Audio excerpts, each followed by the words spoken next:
Allahumma salli ala Sayyidina Muhammad wa ala ali Sayyidina Muhammad. Allahumma salli ala Sayyidina Muhammad wa ala ali Sayyidina Muhammad. Allahumma salli ala Sayyidina Muhammad wa ala ali Sayyidina Muhammad. A'udzu billahi minasyaitonir rajim. Bismillahirrahmanirrahim. Alhamdulillahi rabbil alamin. Assalatu wassalamu ala asyrafil anbiya'i wal mursalin wa ala alihi wa sahbihi ajma'in. Baiklah, bagi memohon keberkatan daripada Allah Subhanahu wa taala, marilah sama-sama kita membuka majlis ilmu kita pada pagi yang penuh barakah ini dengan membaca Ummul Kitab Al-Fatihah.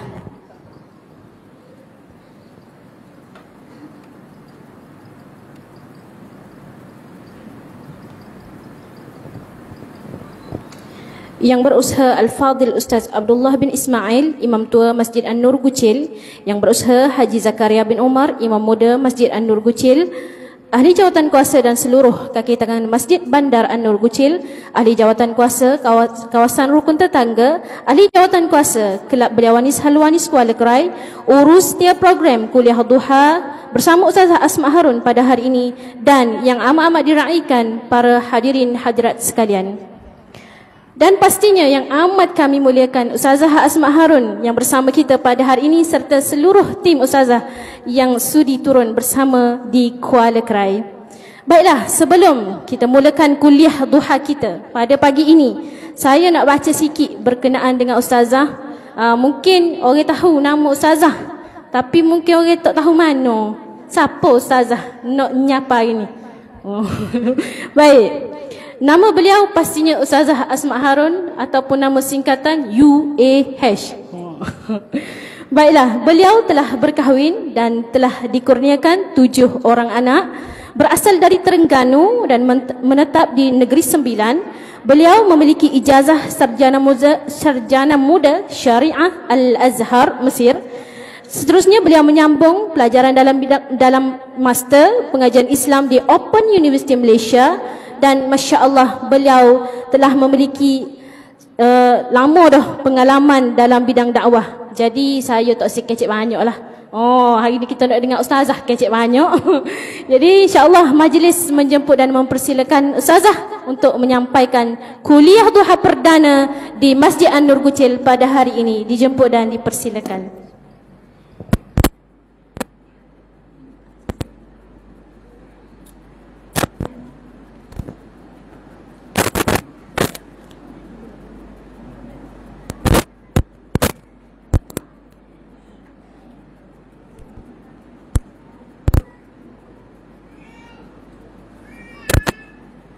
Tunjuk juga bahagian atas. Bahagian atas.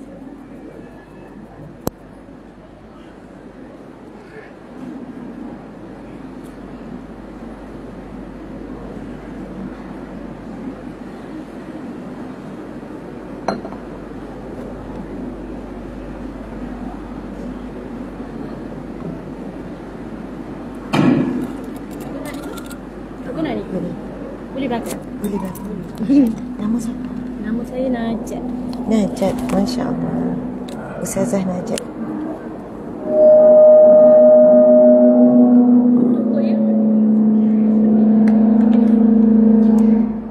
Apakah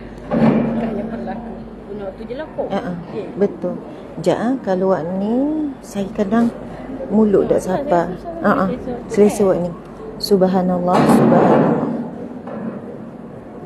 Subhanallah, subhanallah, subhanallah.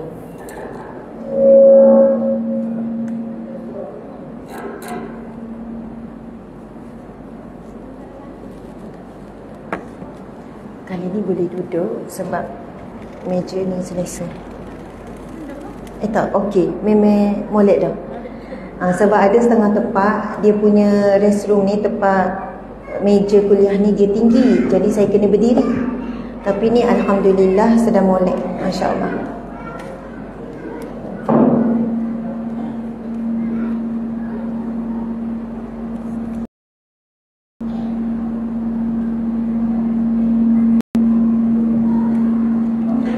Dia ada bunyi dengung tu tak? Kan ya? Okey dah? Subhanallah. Subhanallah, subhanallah. Okey dah. Dengung lagi tak? Comel dah. Okey. Okey. Depan sikit kat sini. Depan sikit kat sini. Dek, depan sikit kat sini. Okey. Okey, dengung lagi. Cubaan suara. Subhanallah, subhanallah. Cubaan suara.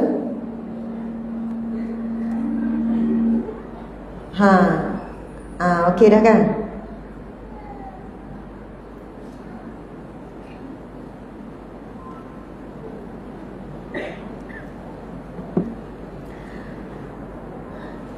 A'udzubillahi minasyaitonirrajim. Bismillahirrahmanirrahim. Assalamualaikum warahmatullahi wabarakatuh. Macam 10 orang je. Nampak suka 1000 orang. Bunyi suara 10 orang je.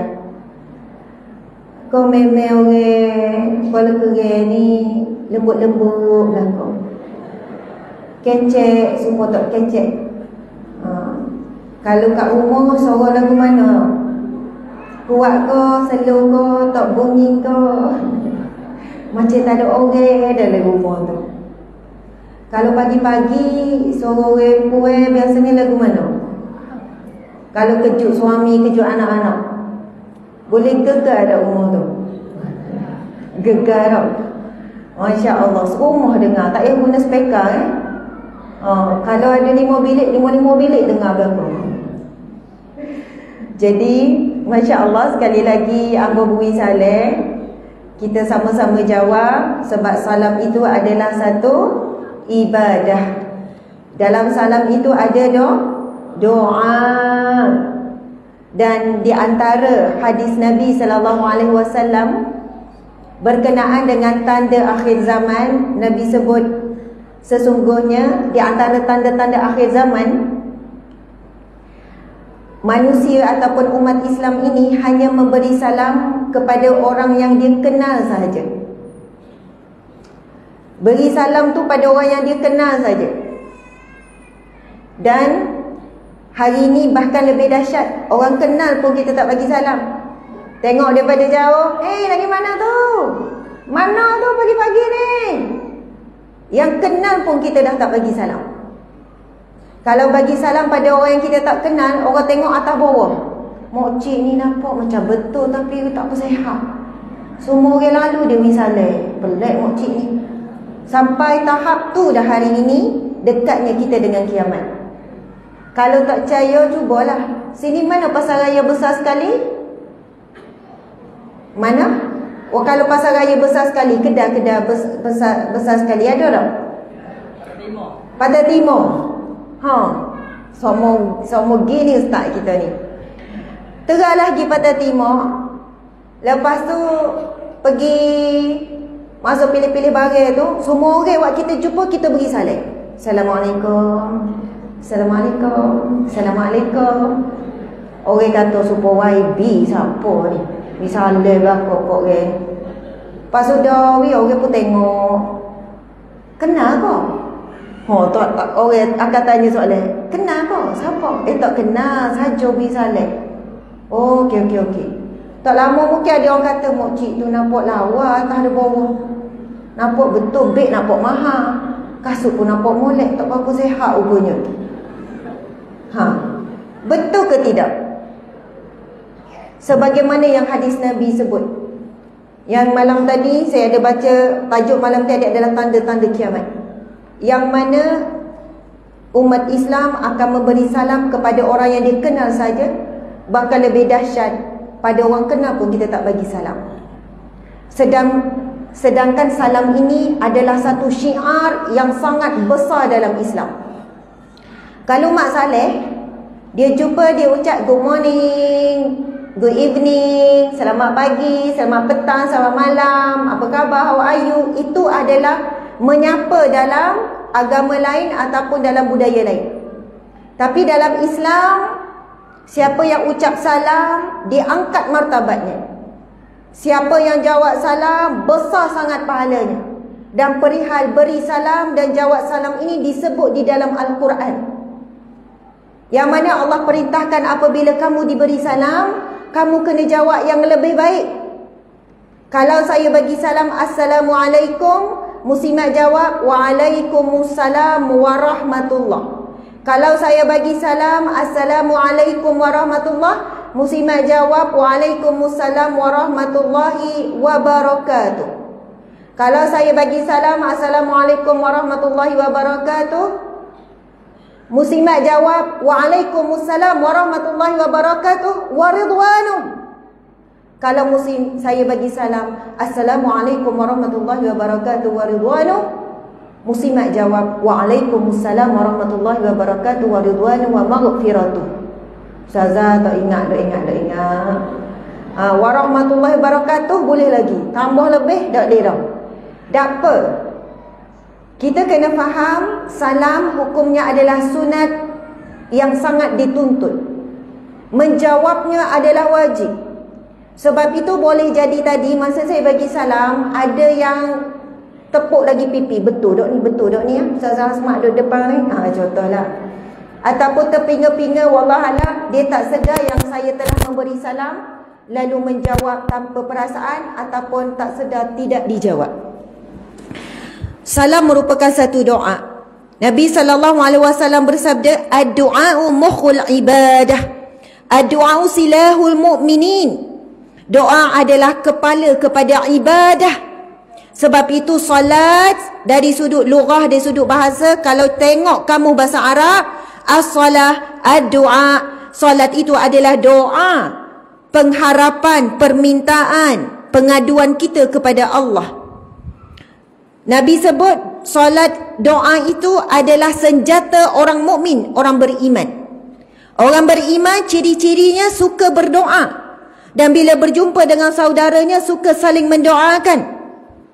Sebab perkataan salam itu sendiri daripada nama Allah, Ya Salam. Betul tak? Ada nama Allah Ya Salam, yang bermaksud Allah yang Maha Sejahtera, Allah yang Maha memberikan kesihatan, kesejahteraan kepada kita. Dan dalam Al-Quran disebut satu salam yang sangat istimewa. Kalau kita dapat salam daripada orang hebat-hebat pun kita dah suka. Tetapi salam yang paling istimewa apabila kita mendapat salam daripada Allah dan para malaikatnya apabila kita masuk ke dalam syurganya. A'udzubillahi minasyaitanirrajim.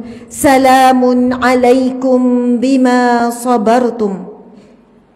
Sadaqallahul azim. Allah berfirman yang bermaksud, salam sejahtera ke atas kamu, wahai bakal penghuni syurga, disebabkan sabar kamu di dunia dahulu. Siapa orang yang sabar di sini, angkat tangan. Siapa yang sedang sabar? Siapa orang yang sabar? Orang kata orang kalau keren ni sabar-sabar belaka. Betul ke? Angkat tangan siapa orang yang sabar. Kena angkat. Semua wajib akak. Akak je lah akak. Formatnya akak. Akak belaka. Ngaku belaka ni sabar ni. Tengah sabar ni Ustazah dengan tok laki gerai tadi. Gerang pula. Organo. Tadi nak tubik molek-molek ada dia buat perangai pula. Kita ejah dah pagi-pagi ni masak molek gini. Tengah sabar, semua tengah sabar ni. Kalau ada yang dia rasa, dia kata saya tak ada sabar apa-apa, saya tak ada ujian apa-apa, itu dia ada masalah besar tu. Sebab hidup kita sentiasa dalam ujian. Senang ujian, susah ujian.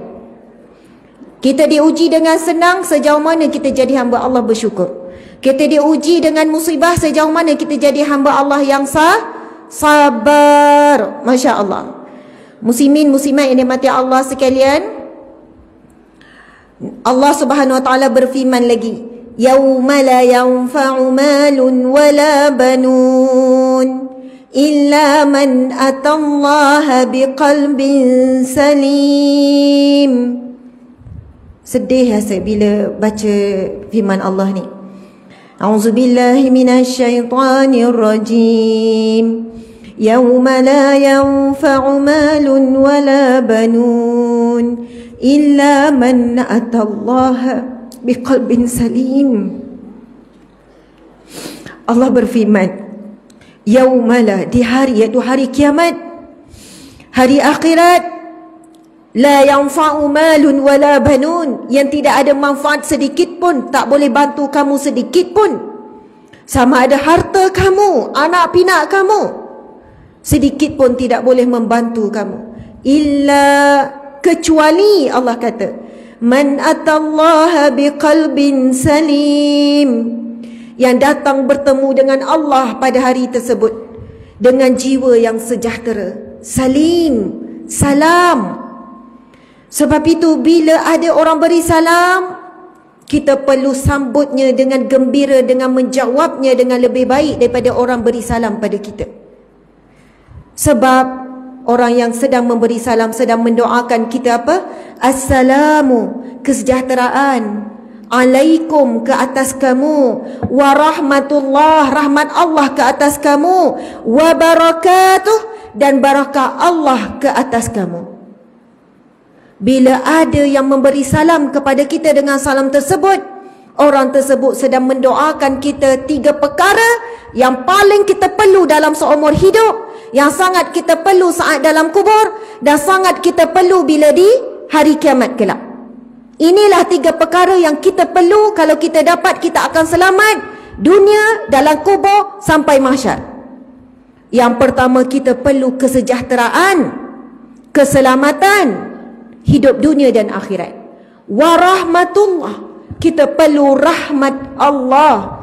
Dalam hadis yang sahih Nabi bersabda, sesekali ibadah kamu, Nabi kata, tidak boleh menyelamatkan kamu daripada api neraka Allah. Lalu sahabat bertanya Nabi kembali, adakah kamu juga begitu ya Rasulullah? Rasul jawab, benar, aku pun sama. Kecuali dengan rahmat Allah, maka Allah menyelamatkan kita daripada api nerakanya. Sebab itu bila ada orang bagi salam warahmatullah, kita terima, ya Allah, mudah-mudahan benar kita dapat rahmat Allah. Tanpa rahmat Allah, kita tidak akan mampu masuk syurga Allah. Tanpa rahmat Allah, kita tak boleh selamat daripada neraka Allah. Tanpa rahmat belas kasihan Allah, Allah tak boleh, Allah tidak akan memberikan kita kesetaraan di dunia ini. Wa barakatuh, berkat. Kita ada kereta, kita ada rumah, kita ada anak, ada isteri, ada suami, ada macam-macam. Tapi kalau tak ada berkat, semua itu akan menjadi satu hisab yang berat. Semua itu akan jadi musibah bagi kita. Rumah itu akan jadi beban, kereta itu akan jadi beban. Dia bukan membawa kepada ibadah atau pahala. Tetapi bila semua itu berkat, rumah berkat, kereta berkat, bila kita bawa kepada tempat yang baik, rumah itu dibina kasih sayang dalamnya. Dalam rumah itu dibangunkan jiwa-jiwa. Dalam rumah itu ada bacaan Quran. Dalam rumah itu kita sama-sama melakukan amal ibadah. Rumah tu jadi berkat. Sebab itu 3 doa dalam salam ini, 3 doa yang amat penting. Kereta memang tak boleh bawa masuk dalam kubur. Tapi bila kereta tu berkat, keberkatan itu akan kekal dan boleh bawa masuk dalam kubur. Ini basic yang kita kena faham. Perkara yang lebih utama dalam hidup, apa yang kita miliki Allah tak larang. Nak pakai barang kemah, nak pakai baju comel, nak pakai handbag molek, nak pakai kasut mahal, Yang penting kita kena jadikan semua yang Allah beri itu ada keberkatan. Jangan sampai barang kemah yang kita pakai menimbulkan riak, menimbulkan ujub, pakai secara berlebihan sehingga datang perasaan hasad dengki orang yang memandang. Sampai kita rasa asyik nak tunjuk lagi, orang tak tegur lagi, itulah kita duduk akak tangan. Minta maaf sebab bab ini termasuk dalam bab tabarruj, termasuk barang kemas orang-orang perempuan, termasuk dalam bab tabarruj, perhiasan yang dibenarkan tetapi perlu bersederhana. Tapi hari ini bila dah jadi kebiasaan, semua pakai super rata besi besar. Minta maaf deh kalau siapa terasa dia lagi tu nak susuk sikit-sikit tu, tarik. Sebenarnya perhiasan barang kemas ni, emas ni memang perhiasan wanita, tetapi mesti dengan kadar yang sederhana. Saya rasa pengalaman saya lah, jarang sangat saya tengok orang bukan Islam, lagi-lagi pernah duduk kat Australia dulu, Mak Saleh pakai tebal-tebal, saya rasa tak pernah jumpa. Yang saya jumpa orang Islam saja yang sekarang dah jadi budaya, pakai tu besar-besar, hilang jari lah, penuh apa semua. Wallahu alam, bila berlebihan dia tak jadi perhiasan. Kan comel orang pun pakai cukup-cukup seadanya, halus comel molek, semua tu dia jadi tangan tu halus jadi comel, lengan pun jadi comel. Ada orang nak bagi saya cicing, ramah dah bagi saya cicing, ramah. Ke bagi. Ada token mau, Ustazah mari saya nak bagi cicing. Pak apa? Saya tengok Ustazah tak ada cicing. Saya kata saya ada cicing, tak payah bagi, saya ada. Tapi tak pernah nampak Ustazah ada cicing. Tunjuk lalu. Ada dalam poket ni, dua teh cicing. Ada. Bukan dalam poket je, ada lagi. Banyak cicing. Suami bagi cicing ada. Tapi bila ceramah, saya sedap kosong. Gelai tak ada. Kalau saya selok banyak ni, tak tahu ni siapa siku ko. Tapi bayangkan kalau saya pakai ni, saya duduk angkat, ya Allah, bukan tengok ni, tengok cicing gelai saya ni. Saya nak cakap, betul tak barang kemas ini menarik perhatian? Menarik. Jadi dalam perkara yang menarik, biarlah kita ni bersederhana. Ustazah kalau pergi kenduri nak pakai lebih-lebih, terpulanglah. Maksudnya ataslah masing-masing rasa lagu mana deh. Jadi susah hati pula tu kan, susah buka tu. Masya Allah. Dalam perbincangan sama ada halal ke, harus ke, haram ke, semua tu Masya Allah, ini dalam perkara bab tabarruj memang bila berlebihan, perkara yang dilarang di dalam agama Islam, tapi kita tak boleh terus kata ni haram ni. Subhanallah, sebab ia masih lagi dalam perkara yang umum, yang tidak ada garis yang jelas. Pakai tebal ni haram, nipis sikit makruh, dia bukan lagu tu. Tapi kitalah yang berdasarkan iman kitalah yang akan memandu. Subhanallah. Jadi nak sebutnya apa yang kita pakai semua itu boleh bawa berkat.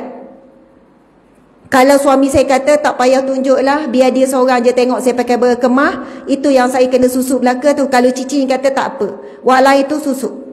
Jadi kita nak berkat daripada pemakaian barang kemas, kita buat apa yang suami suruh. Ada jenis suami suruh tunjuk. Apa kosong tu pakai. Bapa abe suruh tunjuk abe.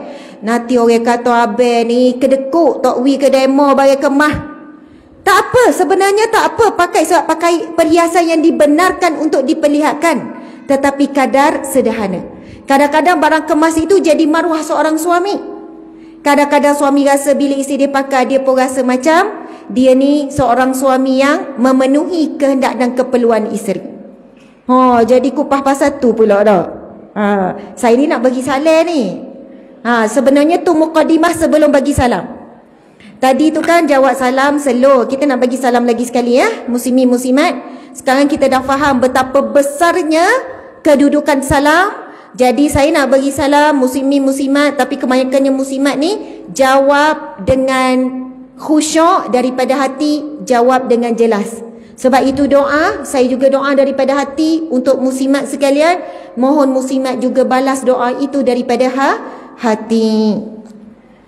Okey. Start balik. Tadi tu kira tak masuk lagi waktu ceramah dah. Bismillahirrahmanirrahim.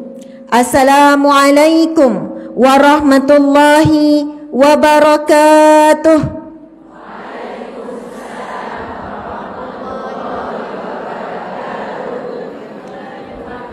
Wa maghfiratuh wa ridwanu. Alhamdulillah.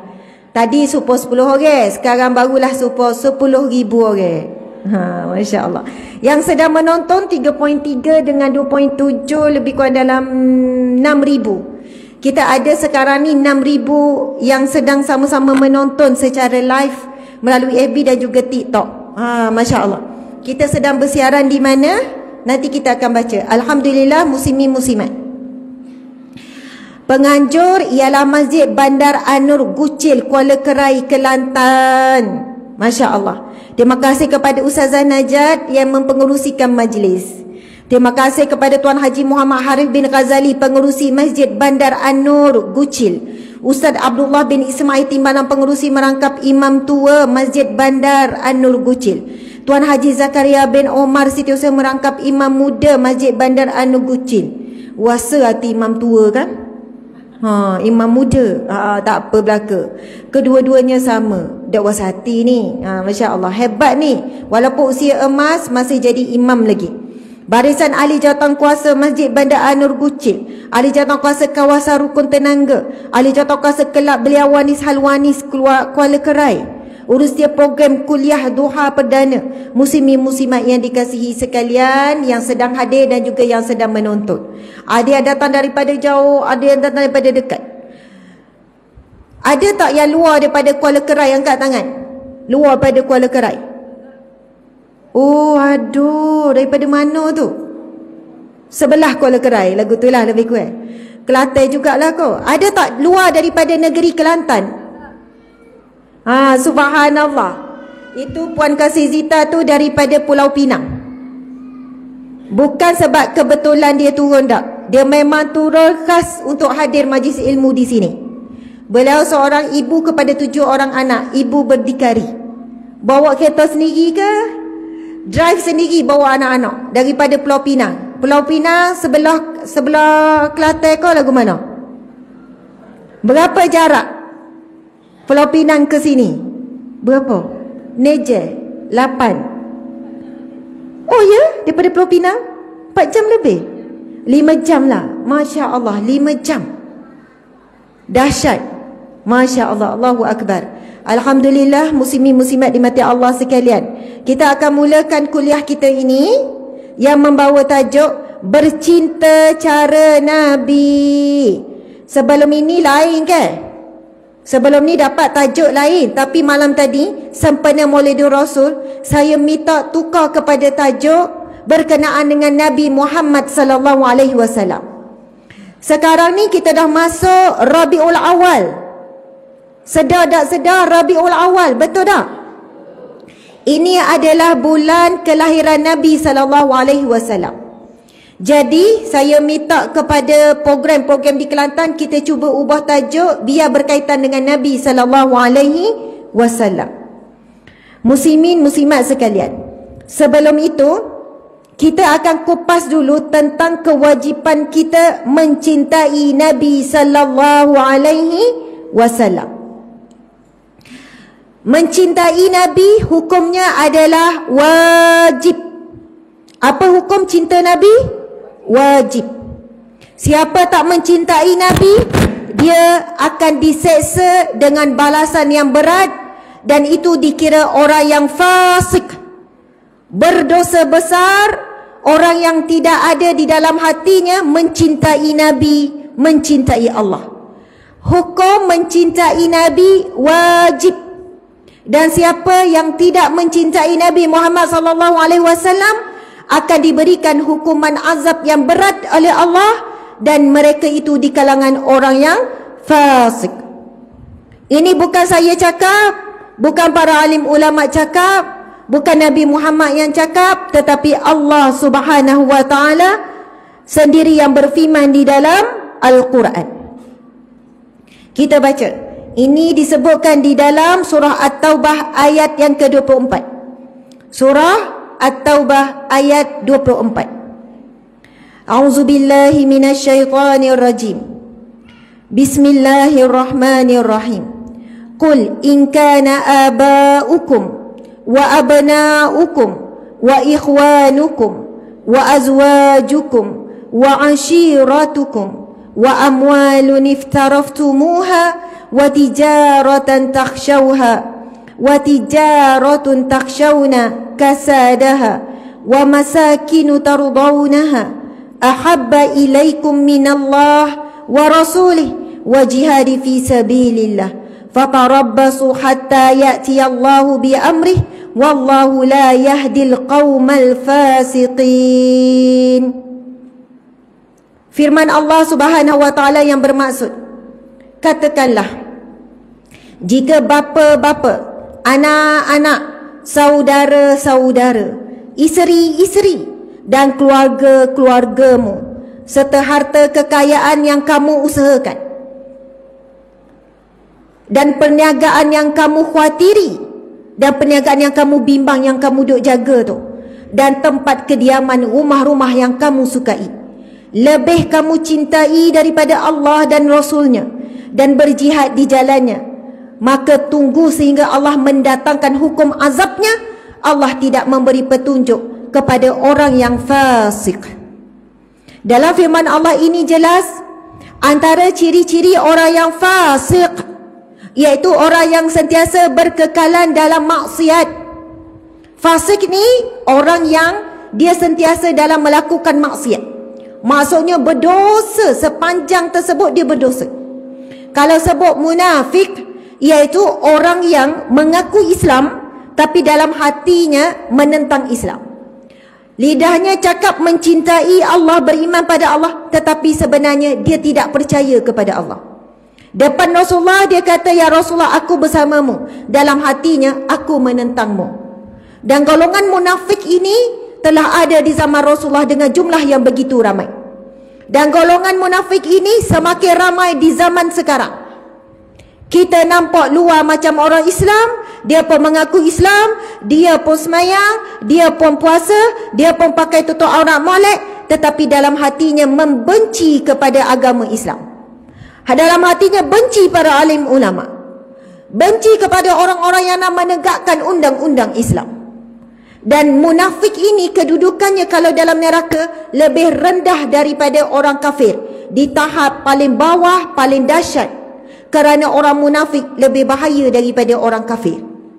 Kalau orang kafir, jelas dia kafir, jelas dia menentang agama Islam, kita tahu sebab dia kafir. Tapi orang munafik tak nampak zahir menentang Islam, tetapi rupanya dia liberal, dia sekular. Rupanya dia di kalangan Syiah yang telah dikatakan memang itu bukan Islam, yang menghalalkan darah, membunuh sesama Islam, itu Syiah. Khawarij, Ruwaibidah, ada lagi golongan-golongan munafik yang makin ramai di zaman ini, yang menyebabkan orang bukan Islam melihat Islam ni teruk, padahal Islam sebenarnya agama yang berkasih sayang, Islam ini agama yang sempurna, tetapi kerana ada orang-orang munafik yang merosakkan Islam daripada dalam. Kami pernah 2 tahun lebih duduk di Australia, Brisbane, Australia. Masa tu suami saya tengah sambung pengajiannya, bawa anak-anak. Saya beranak-anak kelima di sana. Kebetulan masa tahun kami berada tu, pada tahun tersebut ada waktu bulan tertentu Islamfobia. Seluruh dunia Islamfobia tu sedang merebak. Sebab berlaku apa? Pembunuhan beramai-ramai oleh pengebom berani mati tu. Islam melarang perbuatan tersebut. Pasal bom, pergi tempat khalayak ramai, tempat orang awam, lepas tu dia pun tekan, orang-orang awam pun mati. Lalu mereka klaim mereka ini adalah pejuang-pejuang agama Islam sekian-sekian. Apa yang berlaku? Kebencian dan ketakutan non-Muslim kepada orang Islam. Bila nak tengok je, ingat orang Islam ni semuanya begitu kejam. Orang Islam ini akan buat perbuatan sampai tahap tu. Lalu kami dipesan masa tu, sebab kita berada di sebuah negara bukan Islam, kami dipesan jangan keluar, terutamanya orang perempuan seorang-seorang. Sebab ada kes orang perempuan masa dekat kawasan kami tinggal tu di Saint Lucia, di Taringa, itu kawasan kami duduk. Sebab ada orang perempuan pelajar-pelajar keluar seorang kena baling, kena diganggu lah. Lepas tu panjang, adalah macam-macam peristiwa berlaku ketika itu. Sampailah satu ketika ada seorang jiran ni semua mak saleh belaka ni. Masa tu saya pandai cakap orang putih. Lain ni tak apa pandai mana dah. Sebab bila kita hari-hari cakap, kita jadi pandai. Satu lagi, kalau tak betul pun tak apa. Macam kita dengar mak saleh cakap Melayu, dia tak betul pun kita suka je dengar, betul tak? Bila kita pula orang Melayu cakap orang putih, tak betul pun dia suka, dia layan je. Dia tak ada nak betul-betul grammar kita, tak ada. Lepas tu dia tanya, sebab dia pun mungkin duk tengok berita-berita, dia pun tanya, betul ke awak boleh bunuh saya bila-bila masa? Dia tanya soalan tu, betul ke kalau awak nak bunuh saya, awak akan bunuh je? Saya kata tidak. Agama kami melarang sekerasnya membunuh orang lain tanpa sebab. Bahkan dalam Islam, pembunuhan dibalas juga dengan qisas yang sangat berat, lebih dahsyat daripada hukuman yang dibuat undang-undang manusia. Dia berkata habis tu, yang berita keluar, yang berada di sana, berada di sini, yang kes-kes bunuh-bunuh sesama Islam, kamu sama Islam pun boleh bunuh-membunuh, apatah lagi kamu nak bunuh saya. Lebihlah lagi boleh. Sebab dia berhujah sesama Islam pun kamu saling membunuh. Syiah bunuh Sunni masa tu, sangat dahsyat. Mereka menghalalkan darah Sunni, ahli sunnah wal jamaah.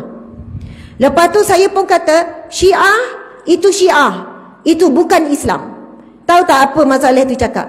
Mereka klaim mereka tu Islam. Mereka kata mereka Islam. Saya kata tak, mereka bukan Islam.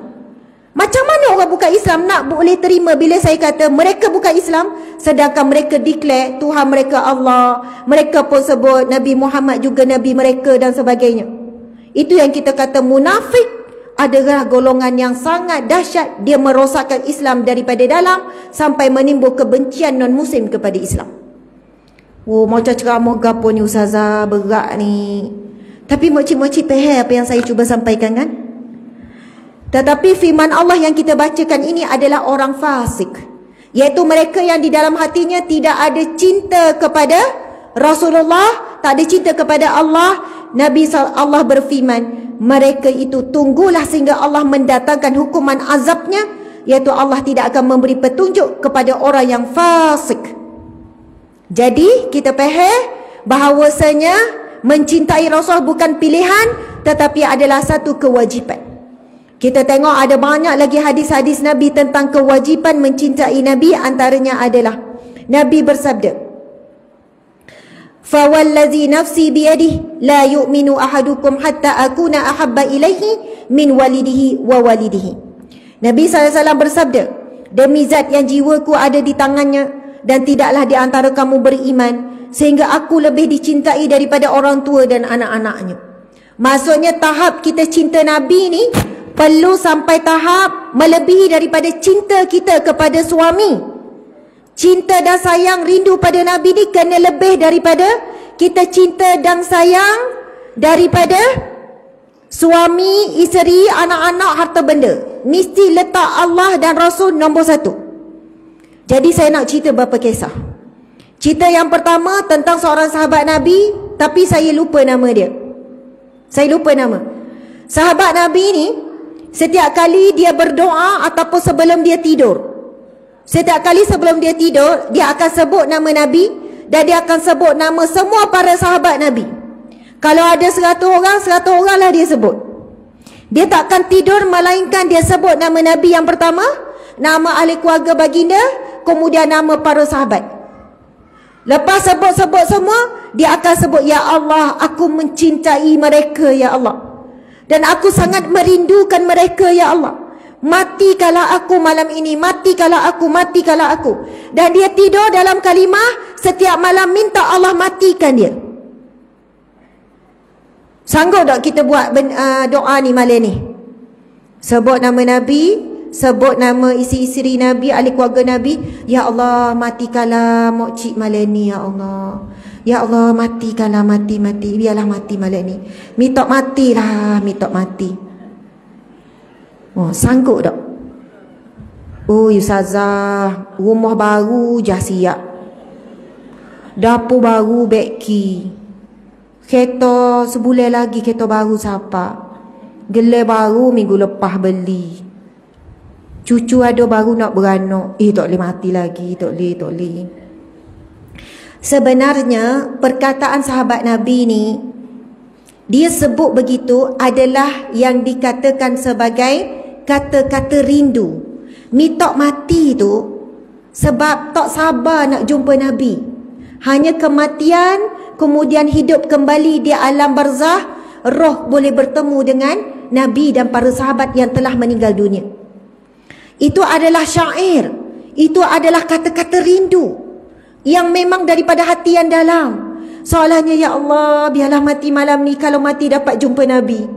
Kerana memang benar dalam hatinya benar-benar mencintai, melebihi daripada seluruh yang ada ni. Melebihi daripada rumah, melebihi daripada segalanya. Dalam hatinya sangat mencintai Nabi, sehingga dunia ni tak ada nilai sedikit pun. Yang dia kejar adalah tak sabar nak berjumpa, nak bergabung dengan Nabi di alam barzah, di alam roh, nak bertemu kembali dengan Nabi SAW. Kisah yang kedua, kisah Saidina Bilal bin Rabah. Ketika saat Saidina Bilal bin Rabah ini tengah nazak, lalu isteri Bilal sebut apa? Hari ini hari yang mendukacitakan. Sungguh duka cita sebab bakal berpisah dengan suami tercinta. Tetapi Saidina Bilal bila dengar isteri dia cakap, dia kata, hari ini hari yang menggembirakan aku. Kerana jika benarlah seolahnya meninggal hari ini, maka aku bakal bertemu dengan Nabi sebentar nanti. Itu beza. Allahu Akbar. Dan kisah yang ketiga saya nak cerita, kisah seorang wanita Ansar. Bila sebut wanita Ansar, kita kena faham ini adalah wanita ahli Madinah. Bila sebut Al-Muhajirin, mereka yang berhijrah daripada Mekah ke Madinah. Tapi bila sebut Ansar, adalah penduduk asal Madinah. Dan kebanyakan penduduk Ansar ini adalah orang-orang yang baru memeluk agama Islam.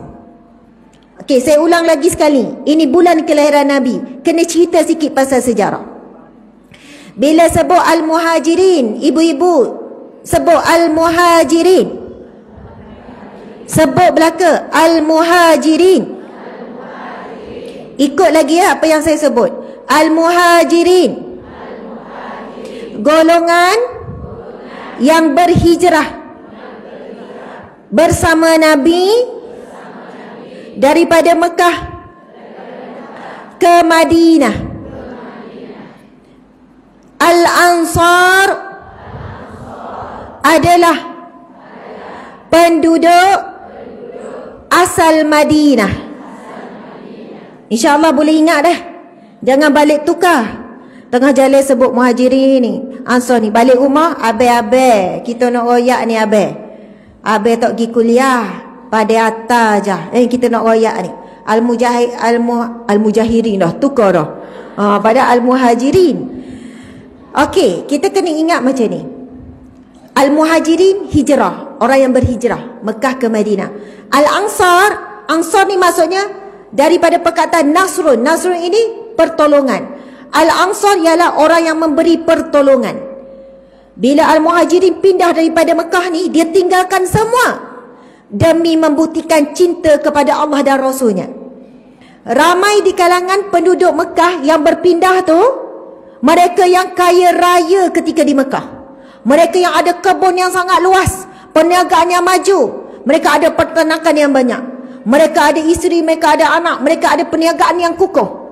Tetapi kerana perintah Allah dan Rasulnya supaya hijrah, mereka tinggalkan semua kekayaan tersebut. Tinggal semua, tak boleh nak bawa. Bawa sehelai sepinggang. Ini bukan satu tuntutan yang mudah. Dahlah baru memeluk agama Islam, tiba Nabi arah, suruh tinggalkan semua demi Islam, demi Allah dan Rasulnya. Dan sahabat Nabi membuktikan tinggal semua. Ada isteri bercerai dengan suami sebab dia masuk Islam, suami tak mau masuk Islam, jadi bercerai walaupun berkasih sayang. Sayang sangat, bukan tak sayang. Memang loving couple, bercinta. Tetapi kerana Allah dan Rasul sanggup tinggal suami. Ada suami tinggal isteri, ada ibu bapa tinggal anak, ada anak tinggal ibu bapa. Dahsyat pengorbanan. Mereka buktikan mencintai Allah dan Rasulullah melebihi daripada segalanya. Bila sampai di Madinah, Al-Ansar ini golongan yang menghulurkan bantuan. Terus beri bantuan tempat penginapan percuma di rumah mereka. Terus beri bantuan perniagaan yang akan dikongsikan. Terus beri bantuan modal untuk mereka memulakan kehidupan. Beri bantuan makan, minum dan sebagainya. Sebab itu Al-Ansar diberi gelaran mereka yang memberi pertolongan. Saya nak cerita apa? Kisah seorang wanita Ansar. Dalam perang Uhud, 3 daripada ahli keluarganya pergi ke perang Uhud. Yang pertama, ayah dia pergi. Yang kedua, suaminya pergi. Dan yang ketiga adalah saudara, adik-beradik lelakinya yang pergi. 3 orang pergi ke medan Uhud. Dan kita tahu perang Uhud adalah perang yang sangat dahsyat, yang dikatakan perang balas dendam. Perang yang pertama dalam Islam, tahun yang kedua setelah Nabi hijrah, iaitu perang Badar. Musuh Islam tak sangka kekuatan Islam sampai tahap tu. Sebab apa? Tentera Islam bukan terlatih. Kelengkapan tentera Islam tak ada. Tak macam tentera musuh, dengan terlatih tenteranya, dengan kelengkapan senjata semua canggih-canggih, semua lengkap. Tetapi dapat pertolongan Allah dalam perang Badar. Mereka tak sangka umat Islam boleh menang. Sebab apa mereka pergi serang? Semua perang ketika zaman Nabi dan selepas itu adalah peperangan mempertahankan diri. Tak ada perang yang dimulakan oleh Nabi dan para sahabat. Bila dengar musuh Islam datang, mereka target nak bunuh Nabi, nak bunuh para sahabat, nak hancurkan Islam, nak padamkan semangat dakwah Islam. Jadi mereka datang pada jauh menuju ke Madinah, tempat Nabi baru pindah, tempat Nabi bina Masjid Nabawi dan sebagainya. Apa yang berlaku muslimin muslimat sekalian? Bila Nabi dapat khabar ada tentera musuh yang sedang menuju ke Madinah, lalu Nabi bergerak dengan para sahabat untuk pergi ke medan Badar dan kemenangan besar dalam perang Badar. Lalu apa yang berlaku tahun ketiga hijrah? Berlaku perang Uhud. Ketika ini para musuh Islam bergabung dengan gabungan yang lebih besar. Daripada Mekah, daripada wilayah ini, daripada daerah ini, daripada negeri ini, bergabung semua dengan kelengkapan yang lebih berganda untuk balas dendam kekalahan di dalam perang Badar. Dan mereka siap target dah, mereka nak bunuh siapa. Sebab itu syahid medan Badar, medan Uhud sampai 70 orang syahid. Kita kalau pergi ke Madinah, kita tahu ada medan Uhud. Di sebelah masjid tersebut, Masjid Uhud tu, di sebelah itu ada Bukit Uhud, kemudian ada makam syuhada Uhud. Di dalam peperangan ini ramai sahabat yang dipotong hidung, dipotong telinga, yang dilumat-lumat tubuh badan mereka, jenazah mereka hancur lebur sampai tak boleh kenal, hancur lebur. Dah bunuh dengan seksa teruk, mereka hancur lumat tubuh badan para sahabat sehingga kan tak boleh nampak rupa, semua tak boleh kenal, kecuali saudara perempuan boleh kenal dengan hujung jari. Dia pun sebut ini adalah hujung jari sipulan-sipulan syuhadat Uhud. Saya nak cerita kisah seorang wanita Ansar. 3 ahli keluarga ni pergi ke medan Uhud. Selepas selesai perang Uhud, para sahabat semua kembali masuk ke kota Madinah, ke sekitar Masjid Nabawi. Ketika itu wanita ini yang suaminya, ayahnya dan adik-beradik lelakinya ke medan Uhud, dia bertanya soalan apa? Bila melihat orang yang pertama yang sampai, soalan pertama dia, bagaimana keadaan Rasulullah? Dia langsung tak tanya, mana suami aku, mana ayah aku, mana adik-beradik, macam mana, selamat ke tak? Tak. Dia tak tanya langsung. Yang dia tanya, macam mana Rasulullah? Macam mana Rasulullah? Lalu apa yang dijawab oleh yang ditanya ni? Rasulullah baik. Rasulullah dalam keadaan yang baik. Benarkah Rasulullah dalam keadaan baik? Dia tak percaya lagi. Dia tak boleh nak hilang lagi kebimbangannya. Rupanya sepanjang perang Uhud tu, bukan dia bimbangkan suami, ayah dan juga adik-beradik. Yang duduk doa, dia duduk bimbang adalah keselamatan Rasulullah. Kemudian wanita ini minta untuk dia pergi bertemu dengan Rasulullah sendiri, untuk melihat depan mata bahawa Rasulullah benar-benar selamat. Wanita ni pergi, tak cari lagi suami, tak cari lagi ayah, tak cari. Bila lihat Rasulullah di hadapan mata, lalu dia kata, maka hilanglah resah gelisah, maka hilanglah segala musibah, dan segala musibah-musibah yang lain menjadi kecil bagiku apabila aku melihatmu ya Rasulullah. Allahu Akbar. Hebatnya cinta dalam hati wanita ni. Walaupun setelah dikabarkan bahawasanya suaminya wafat, ayahnya wafat dan saudara lelakinya wafat, lalu dia sebut, maka kecillah sekalian musibah-musibahku apabila bergembira dengan keselamatanmu wahai Nabiku. Allahu Akbar. Muslimin muslimat dimati Allah sekalian, hakikat sebenarnya dunia terlalu besar dalam hati kita, anak terlalu besar dalam diri kita, suami terlalu besar dalam diri kita, rumah kita, harta kita, perniagaan yang kita usahakan terlalu besar dalam hati. Manakala cinta dan rindu kita kepada Nabi terlalu kecil, cinta dan rindu kita kepada Allah terlalu sedikit. Sehingga kan ujian yang datang dalam bentuk daripada suami, anak, cucu, harta benda, kesihatan telah menghilangkan kebahagiaan kita hidup di dunia. Sedangkan hakikat bahagia yang sebenar apabila Allah masih mengizinkan kita, pagi-pagi tadi Allah izinkan kita hidup lagi. Bila Allah masih izinkan kita untuk bangun salat, Allah masih izinkan kita boleh selawat memuji Nabi, Allah masih hidupkan kita menjadi umat Nabi Muhammad. Muslimin muslimat sekalian, saya diberi pesan oleh guru saya, seorang ulama, seorang orang yang alim, orang yang sangat alim, Masya Allah, Allahu Akbar. Guru ni bukan di sini tapi di Indonesia. Masa tu saya berjumpa dalam perjumpaan yang tertutup dengan suami. Dia minta yang lain semua keluar, tinggalkan saya dengan Ustazah Asma dan suaminya saja. Kemudian dia beri beberapa pesan dan diberi beberapa teguran kepada saya. Ustazah, kamu jangan begini-begini Ustazah. Ustazah, kamu seharusnya begini-begini. Ini guru yang sangat menjaga. Nampak kita salah, kita silap, dia bagi teguran dengan sangat baik. Lepas tu dia berpesan, setiap kali bangun tidur, ucap Alhamdulillah daripada hati yang sangat dalam. Sebelum ucap apa-apa kalimah yang lain, sebelum sebut perkara yang lain, sebaik bangun tidur ucap Alhamdulillahi Rabbil Alamin.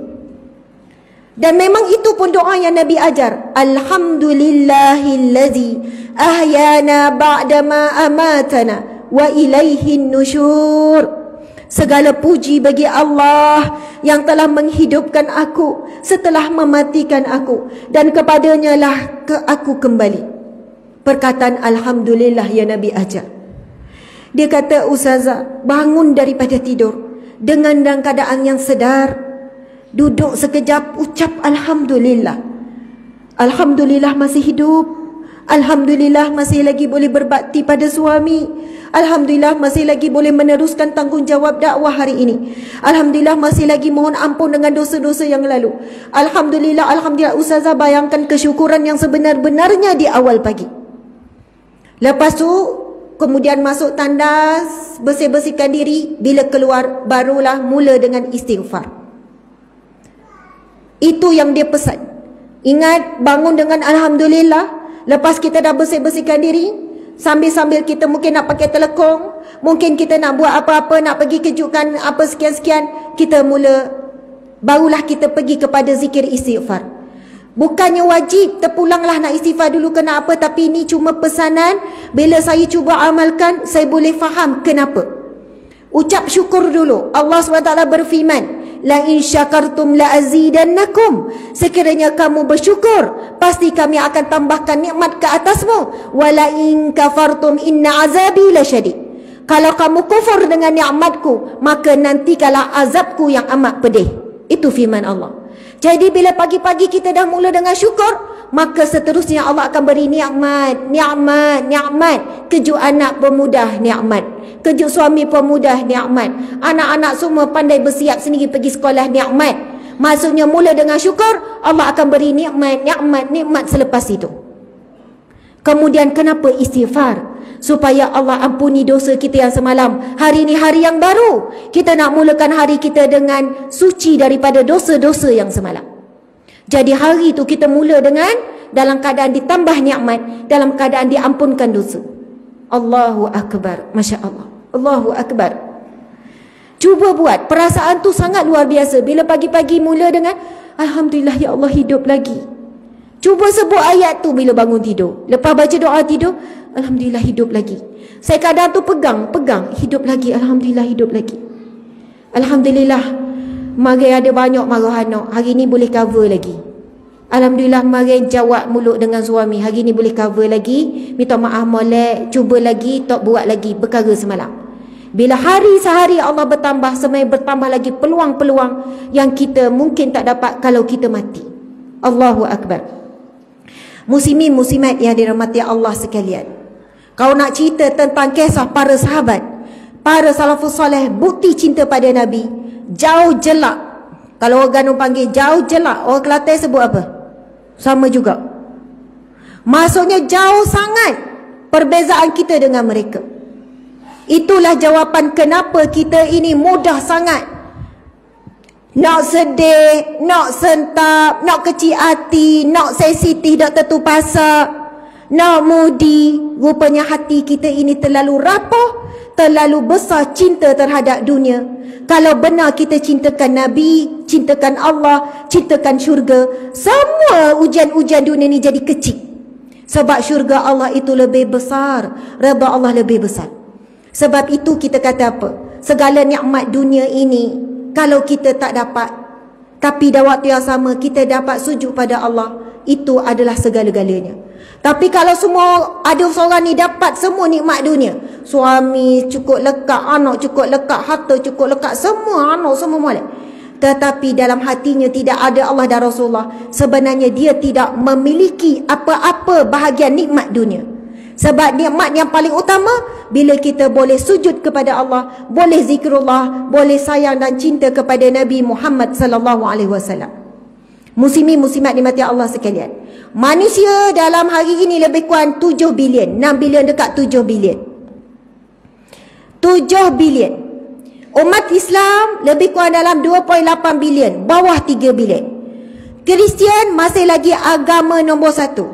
Nak ambil gambar lagi mana saya senyum? Oh gitu.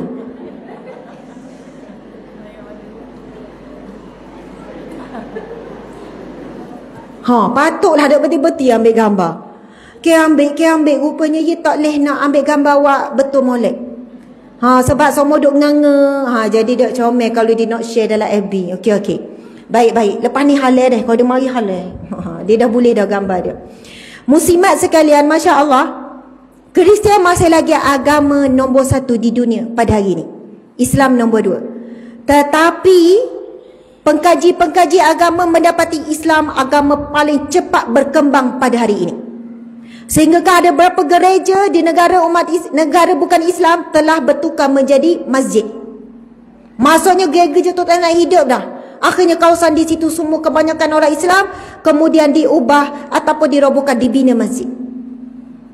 Islam satu agama yang cepat berkembang dan tak lama lagi memang Islam akan menguasai dunia kembali. Dan saat itu adalah saat sangat dekat dah dengan kiamat. Allahu Akbar. Nak royaknya daripada 7 bilion tu adalah umat Islam lebih kurang dalam 2.8 bilion. Daripada 2.8 bilion, bukan semua orang umat Islam itu beramal dengan Islam. Bukan semua semayang, bukan semua tutup aurat. Ramai hanya Islam pada mulut tetapi kehidupan bukan Islam. Daripada ramai-ramai itu kita kecilkan lagi di Malaysia ini, umat Islam di Malaysia lebih kurang umat Islam dan lebih kurang 52%, 48% bukan agama Islam. Negara kita ni bukannya 80%, bukannya majoriti, tak. Lebih kurang begitu, sama banyak. Kemudian daripada separuh tu tak ramai yang benar-benar beramal dengan Islam. Tak ramai yang semayang, tak ramai orang perempuan yang tutup aurat dengan sebenar-benarnya. Dan tak ramai yang suka hadir majlis ilmu seperti pagi ini. Allahu Akbar, muslimin muslimat. Sebab itu bila kita tengok daripada ramai jadi kau kecil, kau sempit, kita sebenarnya adalah orang yang bertuah. Orang yang Allah pilih sungguh untuk sampai ke rumah Allah. Kalau kita kira betul-betul wanita-wanita Kuala Kerai, rasa-rasa orang perempuan Kuala Kerai ada berapa ribu? Kalau semua wanita-wanita Kuala Kerai datang, cukup tak masjid ni? Tak cukup. Solat subuh tadi berapa baris ni? Dik, pusing kepada jemaah pula. Berapa baris semayang solat subuh? 2 baris. Kalau semua lelaki Kuala Kerai ataupun orang sekitar masjid ni datang solat, agak-agak muat tak masjid ni? Tak muat. Tak muat. Tapi yang Allah pilih sungguh-sungguh daripada ribuan umat Islam lelaki yang hidup di sekitar masjid ini, 2 baris itulah yang datang solat berjemaah, yang Allah bukakan pintu hatinya, yang Allah pilih akan berada di bawah naungan Allah di mahsyar kelak. Itu hadis Nabi. Nabi SAW bersabda, sesungguhnya di hari yang tiada naungan malaikat naungan Allah di mahsyar kelak, terdapat 7 golongan. Yang pertama al-imamul adil, yang kedua, ketiga, seterusnya, antaranya Nabi sebut mereka yang terikat hatinya dengan rumah Allah.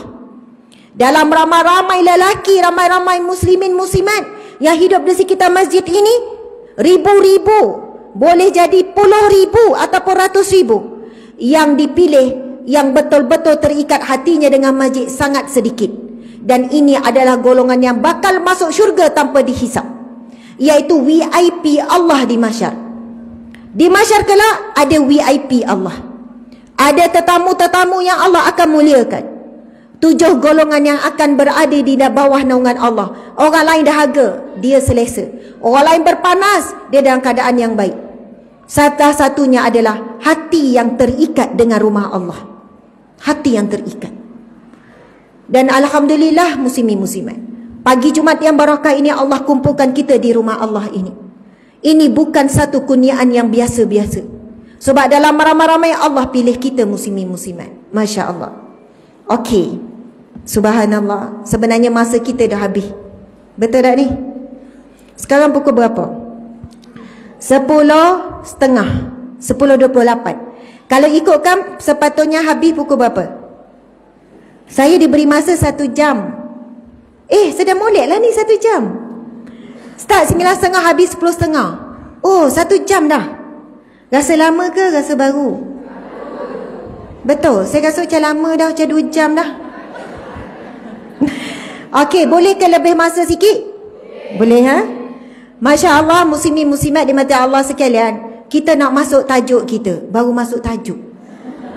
Tajuk kita ialah bercinta cara Nabi.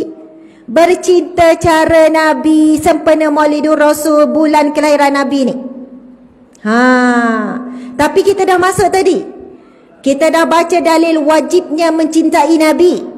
Kita dah baca dalil dan kisah-kisah bagaimana sikap sahabat Nabi mencintai Nabi. Sekarang ni yang hadir lebih kurang 6,000 dekat 7,000. Masya Allah, terima kasih banyak-banyak. Sekarang kita nak masuk kepada tajuk bagaimana kita nak bercinta cara Nabi. Siapa di sini isteri orang angkat tangan? Siapa isteri orang? Isteri orang angkat tangan, jangan tak ngaku. Buat super bujek, angkat tinggi-tinggi. Oi, laku deh orang Kuala Kerai semua ada laki belakang. Akak jangan. Okey. Semua ada tok laki, masya-Allah. Betul lah orang kata Kuala Kerai ni laku-laku, comel-comel, manis leting. Subhanallah. Kalau senyum tu senyum habis, nampak gigi habis. Senyum sekali nak tengok, ada yang babai-babai tu. Masya Allah, Allahu Akbar. Dek, kalau awak pusing tu biar lamalah sikit, jangan cepat sangat pening. Ni ke. Okey, subhanallah, muslimin muslimat. Dekat sangat besarnya muka Ustazah. Siap pula nampak tembam jauh sikit. Tak boleh orang puan ni nampak tembam ni. Tu yang kita pakai tudung lagu ni cover sikit. Okey. Muslimin muslimat dimati Allah sekalian, apa nampak tembam sikit hari ni sebab nampak ni Okey, tak ada masalah tembam pun. Tak, baby face orang kata. Okey, tuan-tuan puan-puan muslimin muslimat dimati Allah sekalian. Semua ni isi orang ni, masya-Allah, Allahu Akbar. Sayang dak tok laki masing-masing. Tok berapa nak jawab, ya Allah. Siapa sayang suami dia? Akak tangan. Akak tinggi-tinggi. Tak apa dik, tak apa. Oh, sungguh saya tu laki, masya-Allah. Okey, siapa yang dia rasa tu laki pun saya dia? Akak tangan. Oh, memang perasan sungguhlah. Masya-Allah. Semua. Subhanallah, bukan perasan Ustazah, memang betul. Walaupun tok laki hamba tak cakap saya ko, tak cium ko, tak gapo, tapi dia tu bertanggungjawab. Cukuplah tu Ustazah. Malam-malam kelik, ada tok laki orang tak kelik-kelik. Kira jadilah tu. Masya Allah. Muslimin muslimat dimati Allah sekalian. Saya ni kita akan baca satu buku yang bertajuk Asam Garam Rumah Tangga Nabi. Tim ada bawa buku ni banyak tak? Mana tim ya? Mana ni? Oh, ada diedarkan. Oh, diorang ada edar. Kita akan guna buku ni. Buku ni adalah buku yang menghimpunkan bagaimana Nabi beromantik dengan isteri Nabi. Bagaimana cara Nabi bercinta dengan isteri Nabi. Memang kalau kita baca, kita akan senyum sore. Lepas senyum, sengih. Lepas sengih, suka sore. Lepas tu tok laki pun telefon anak-anak, kelik cepat deh. Mak mu nampak macam pelik dah ni. Supaya ada tanda-tanda kematian dah ni. Dia boleh suka sore, senyum sore. Saya cakap tu buat lawak je, bukan betul dah. Saya sendiri bila baca buku ni tersenyum-senyum. Bahkan saya menangis tersedu-sedan. Sebab betapa hebatnya akhlak Nabi. Betapa luar biasanya kasih sayang yang Nabi pupuk dalam sebuah rumah tangga. Dan kita orang puan, jangan pula bila kita baca, kita duduk tuju, duduk sedah ke tok laki. Abe baca ni, Nabi buat lagu ni, abe jauh jelak lah dengan Nabi. Mujur lah kalau abe nak lagu ni dah. Tunggu kiamat duk. Bila kita baca, jangan pula kita rasa suami yang kena buat. Sebab Nabi tu lelaki. Abai buat ni. Tengok Nabi buat gapo ke bini dia. Tengok ni. Kita ni kau 40 tahun. Sekali abai tak pernah buat lagu ni. Harap-harap sebelum mati, abai dare lah ikut Nabi ni. Kamai lagi. Sebab kadang kita tu jadi lagu tu. Sedangkan Nabi tu contoh untuk perempuan dan lelaki. Apa yang Nabi buat, orang perempuan boleh buat. Apa yang Nabi buat sebenarnya dituntut isteri buat yang sama. Dan bahkan bila kita buat berkat rahmat Allah turun, maka insya-Allah suami pun akan ikut juga sebagaimana sunnah Nabi. Masya Allah. Okey, cuba kita buka tu. Kita tengok muka surat yang pertama, bukan pertama wi tu saya tak tahulah. Wi tu huruf Roman kan? Wi tu maksud dia 5 ke 4? 5. Ya, 5. Saya tak belajar lah huruf Roma ni. 1, 2, 3, 4, 5. Betul lah, wi tu 5. Cuba tengok pada kandungan buku ni. Siapa yang nak beli secara online memang ada ni. Masya Allah. Kalau kita tengok bab yang pertama, bab romantik Nabi dengan isteri. Siapa ada buku boleh buka. Boleh share-share deh. Edar-edar. Buku tu bukan diedarkan percuma tu. Tiba tu masuk dalam beg senyap, susengah hilang. Subhanallah. Sebenarnya buku tu kita nak sama-sama merujuk. Kalau siapa berhajat untuk memiliki, anda boleh terus lipat, coteng boleh. Tapi selesaikan urusan tu di kaunter. Ada tu, kaunter belakang tu rasanya. Kalau siapa yang tak sik, belek selo-selo, pulangkan balik. Kita nak jual ke orang lain. Pehel dah. Jangan buat-buat tak ingat tau. Tapi kalau tak ingat sungguh, kita halal lah. Tak ingat sungguh. Gitu. Subhanallah. Muslimin muslimat. Cuba tengok tajuk romantik Nabi tu. Nabi dan isteri berkongsi makanan. Kita biasa tak kongsi dengan suami? Besok. Hebat demo. Besok. Bisa demo. Semua share makanan. Okey, ikut sunnah Nabi. Yang kedua, Maimunah hendak ikut cita rasa makan Nabi. Kita semua tak berkorban. Sebab Nabi suka ikan singgih. Walaupun kita tak suka, kita masaklah juga. Besok buat? Semua Ustazah. Kalau kita masak gak, ikut perut dia. Kalau perut ikut kita gak, tak makan. Bunyi. Masya Allah, hebat. Para wanita seperti ini, para lelaki yang kadang-kadang mendahulukan selera pasangan sebenarnya ikut sunnah Nabi dan para isteri. Ni baca tajuk je, nanti baca sendiri tu, kelik baca sendiri tu ceritanya lagu mana. Pasal kongsi makanan tu sebenarnya ada cerita lagi. Sayyidatina Aisyah cerita, bila Sayyidatina Aisyah minum air, Rasulullah akan tanya, wahai Aisyah. Rasulullah panggil Aisyah dengan panggilan Ya Aish.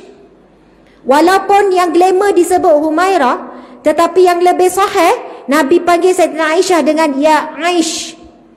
Panggilan manja. Nama penuh Aisyah, nama pendek Aish. Itu yang moci-moci sini ada nama Khadijah, suami panggil Katie, betul tak? Adik Katie, keluarlah adik Katie, umur 60 lebih. Lepas tu dia panggil Ya Abe Remi, rupanya nama Rahim, panggil Remi. Ingat Remi Ishak, rupanya Remi. Tapi memang comelnya panggil lah Aish tu tetap ada maksud walaupun pendek. Nama saya Asma, adik saya panggil saya Mak. Bunyi macam mak. Kalau panggil As, sedap sikit deh, As. Macam glamour sikit, As. Tapi adik-adik saya panggil Mak. Kak Mak. Masa saya kecil, orang gelar saya Kayu Kamak. Betul. Orang Kelantan tahu tak kuih kayu kamak? Orang luar tak tahu kuih kayu kamak. Kalau orang luar dia panggil cakoi. Kita kan kuih kayu kamak, tapi cakoi tu warna cerah dia. Mungkin dia nampak kalau gelap uduh kok kira kuih tu. Jadi orang luar dia buat cakoi, lembut sikit, lepas tu warna cerah. Jadi comel lah sikit. Saya pada kecil somolah mak ayah beli kuih kayu kamak, cicong air Milo pergi sekolah.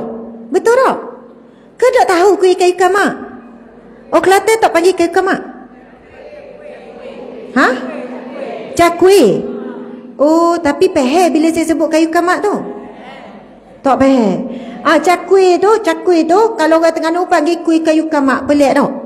Sebab apa saya orang gelar saya kayu kamak, saya gerai lah masa kecil-kecil. Kayu kamak nak pergi mana? Gerai rasa comel-comel panggil kayu kamak. Sebab adik-adik saya panggil saya kamak. Jadi kayu kamak. Gitu. Masa saya kalau menengah, saya jalan dengan adik-adik saya kan. Masuk pasar raya ke, pergi kedai ke, adik saya panggil kamak. Mak, bunyi mak je. Lepas tu kan orang tengok saya atas bawah. Lepas tu saya kadang ada dengar, mudahnya mak dia. Sebab adik kot, saya pun bawa sekolah menengah. Bunyi macam mak. Ingat panggil saya mak. Jadi, tapi akhirnya saya suka kalau adik saya panggil mak. Saya pun panggil mak. Nak gimana mak? Sebab apa? Mak maksud dia air dalam bahasa Arab. Ma'un, air. Jadi saya kata tak apalah walaupun mak, tapi bahasa Arab maksud dia air. Jadi harap-harap saya jadi suci, bersih, tenang, sejuk supaya air lah. Walaupun perangai bekeng tu memang ada, perangai pongoh tu ada. Bukan supaya ceramah ni dapat lembut. Kalaulah ada CCTV kat rumah saya tu, memang tak ada orang jemput ceramah lah. Kejut tengok. Oh gitu Sazah dengan anak ngetuk lelaki. Jadi air tu antara kita lah. Tai lembut-lembut, tai gitu-gitu. Ada waktunya kita hilang kawalan diri. Tapi bila panggil mak tu sukalah. Jadi muslimin-muslimat jangan panggil saya Ustazah mak tiba-tiba okay? Saya pelik jugalah. Asma tu nama penuh, maksudnya pun ada, maksudnya pun penuh yang tertinggi sama, kemudian nama-nama. Asmaul Husna. Okey. Nabi panggil Ya Aish. Nabi tanya, Ya Aish, wahai Aisyah, kamu minum di mana tadi? Sayyidah Aisyah akan tunjuk, minum sini. Nabi pun akan pusing, letak bibir Nabi di tempat Aisyah minum. Tu kata kursi tu bukan setakat kursi biasa-biasa. Kita terbalik. Habis minum mana tadi? Kita apa pusing supaya tak kena tepat sama. Kalau setera tu kita pusing tu. Kalau kursi pusing terbalik. Sebab rasa tak tergamak nak minum bekas air liur dia. Dan bila berkongsi itu air, kalau berkongsi makanan, ini daripada riwayat Aisyah cerita tu saya kata. Kalau baca buku ni, kejap suka sore, kejap rasa macam Allahu Akbar. Nabi nak tunjuk contoh. Bercinta cara Nabi. Sekali tu Sayyidah Aisyah, dia gigit daging. Lalu Rasulullah tanya, kamu gigit di mana? Lalu Aisyah tunjuk sini. Nabi akan gigit di tempat yang sama dengan Aisyah gigit. Kita kekeh mana tadi? Kita akan kekeh di tempat yang berbeza. Sebab itu kongsi tadi molek dah. Tetapi nak naik lagi sampai tahap tu kita boleh berkongsi. Namun mulut Nabi dan mulut para isteri sangat haram, sangat bersih. Nabi dan para isteri, para sahabat makan makanan yang hampir sama setiap hari. Tak makan makanan berbau makruh ni, tak makan. Kita semua benda makan, semua jenis air, semua jenis warna. Mulut kita semua ada bau masing-masing. Lagi-lagi kalau suami tu merokok, lagilah susah kalau kita nak berkongsi sampai tahap tu. Jadi sebab itulah para isteri Nabi dengan Nabi ni masing-masing sangat menjaga kebersihan mulut. Dan mereka sentiasa bersiwak, berberus gigi. Okey, kita tengok lagi tu. Aisyah dan Saudah berperang makanan. Masing-masing ni nak buat makanan yang terbaik. Nabi bantu isteri di rumah. Masya Allah. Suami masing-masing tolong dah buat kerja rumah ni. Tolong dah. Slow je. Belah sini je kata suami tolong. Belah sini tak tolong ni. Tolong. Mesti ada dia tolong sikit sebanyak tak? Betul tak? Orang lelaki dengan orang puan dia beza sikit. Orang puan kalaulah dia buat kerja rumah, dia tahu benda dia kena buat. Tapi orang lelaki janganlah kita pesan umum. Abang kita nak pergi tolong ni, rumah kakak ada jamu ni. Kita pergi deh, abang buatlah apa yang patut. Tu bahaya pesanan lagu tu. Dia pening apa yang patut dibuat. Akhirnya dia nampak semua tak patut dibuat. Itu yang balik tu, kita letih-letih tengok tak ada gapo dibuat. Apa abel, apa ni abel weh, buat gapo sehari. Dah tak tahu gapo nak buat. Semua nampak settle belaka. Settle gaponya. Tu naik marah. Tu kain ada tu, nak kena jemur dalam mesin basuh. Tak nampak, tutup. Dia memang lagu tu lah. Kadang-kadang orang lelaki dengan orang puan ada beza. Orang puan dia tahu apa yang patut kena buat. Orang lelaki kalau demo pesan lagu tu gak salah demo lah. Habis kita nak gini buatlah apa yang patut deh. Kita pergi dulu. Mungkin petai lah baru kelik nak tolong kakak esok jamu ni. Yalah, tak apa, gilah gigi. Kita bayang tu rumah semua settle, kain siap jemur. Rupanya satu hal pun tak buat. Tapi kalau kita pesan molek, dia buat. Abang-abang tolong deh 5 perkara. Ya pesan je lah. Betul tak? Tolong basuh tu. Lepas tu abang tolong jemur dah. Lepas tu kalau agak-agak nak hujan, kita kelik lambat, abang tolong angkat dah. Bunyi dengung ni bak apa nak suruh berhenti ke lagu mana ni dengung ni. Lepas tu abang kalau boleh lipat lah deh. Sikit tak banyak pun baju kita je. Ada anak gosok tu gosok lah deh. Cukup 5 perkara. Suami kata yalah, okey saya buat. Kuih-kuihnya dia buat 2. Kalau tu buat 5, buat 3. Kalau buat 5, kita masak special tu abang. Betul tak muslimat sekalian? Sebab kalau kita persebel akik kain dia akak sekarang tu je. Dia pun lepek tepi pitu. Betul-betul tepi pitu. Tapi kita pesan lipat, dia lipat. InsyaAllah dia lipat. Gitu. Orang lelaki abang-abang tolong panah lauk tu, dia pergi dapur panah lauk. Dia pun duduk cacer depan lauk tu, tunggu lauk tu gelegak. Orang puan lain sikit, sambil gelegak dia pergi buat siapa, dia nyapu-nyapu, dia basuh pinggan. Jadi kalau kita nak marah dia, abang ni tak nampak siapa ni. Dah awak suruh panah lauk je tadi. Tak nampak kau sikit ni ada dua je pun. Dah suruh panah lauk. Sebab tu kerana sambil panah tu abang tolong siapa dah. Tolong basuh sikit ada 2 pinggan tadi tu. Sebenarnya boleh. Nak kabarnya komunikasi. Kadang-kadang tu kita tak boleh royak. Tak reti lagi Ustazah Homo dah naik puluh dah. Kubur panggil dah. Tak semua benda nak royak. Saya cakap ni adalah pengalaman saya handle masalah rumah tangga. Masalah rumah tangga. Saya pun runding cara. Ketua unit runding cara. Ramai orang nak cerah, laki bini, umur dah 50-60 nak cerah. Masalah komunikasi je. Ustazah, tok laki hamba ni bukan orang Kelantan main ngadu, orang Negeri Sembilan lah. Sebab saya kerja tangan Malaysia Negeri Sembilan. Suami saya ni tak reti nak menghargai saya. Kahwin 15 tahun Ustazah, tak reti nak menghargai. Saya kata tak reti macam mana. Suami duduk dia sebelah. Nak cakap sayang ke, nak cakap terima kasih ke, nak puji-puji ke, tak ada. Saya kata betul ke encik? Suami dia kata ya. Tengok tok lelaki tu. Ya betul. Kenapa encik? Saya hargai isteri saya ustazah. Saya hargai dengan cara kalau dia pandai masak sedap, saya nambah. Bukannya cakap sedapnya awak masak, sedapnya niceh terkemuka dalam dunia. Dah, bukan jenis mulut manis pandai puji. Kalau saya makan menambah tu, maksud saya pujilah tu ustazah. Dah habis tu hari lahir saya, awak tak ada buat surprise-surprise. Macam tu kan. Sebab terpengaruh tengok media sosial ni. Saya tak reti nak buat surprise. Tapi saya beli almari baru tu. Tu memang tanda saya menghargai awak. Almari. Lepas tu suami kata, betul ustazah, saya baru beli almari. Kalau ustazah tak percaya, risik ada lagi. Betul sampai macam tu suami. Risik ada ustazah. Cuma saya tak reti nak buat macam orang lain. Lepas tu isteri ni cakap, suami cakap gini. Saya kata sebenarnya suami puan ni dia menghargai puan, tapi dia tak reti nak tunjuk. Puan pula nak seperti mana yang puan nak, tapi puan tak cakap. Puan cakap tak pada suami, puan nak sekian-sekian. Puan ada sebut tak? Saya tak ada lah cakap, tapi takkan dia tak reti nak fikir. Saya takkanlah nak cakap pada dia, abang pujilah saya. Abang cakaplah sedap. Takkan saya nak cakap macam tu. Saya kata puan kena cakap. Puan kena bagi tahu puan nak macam mana.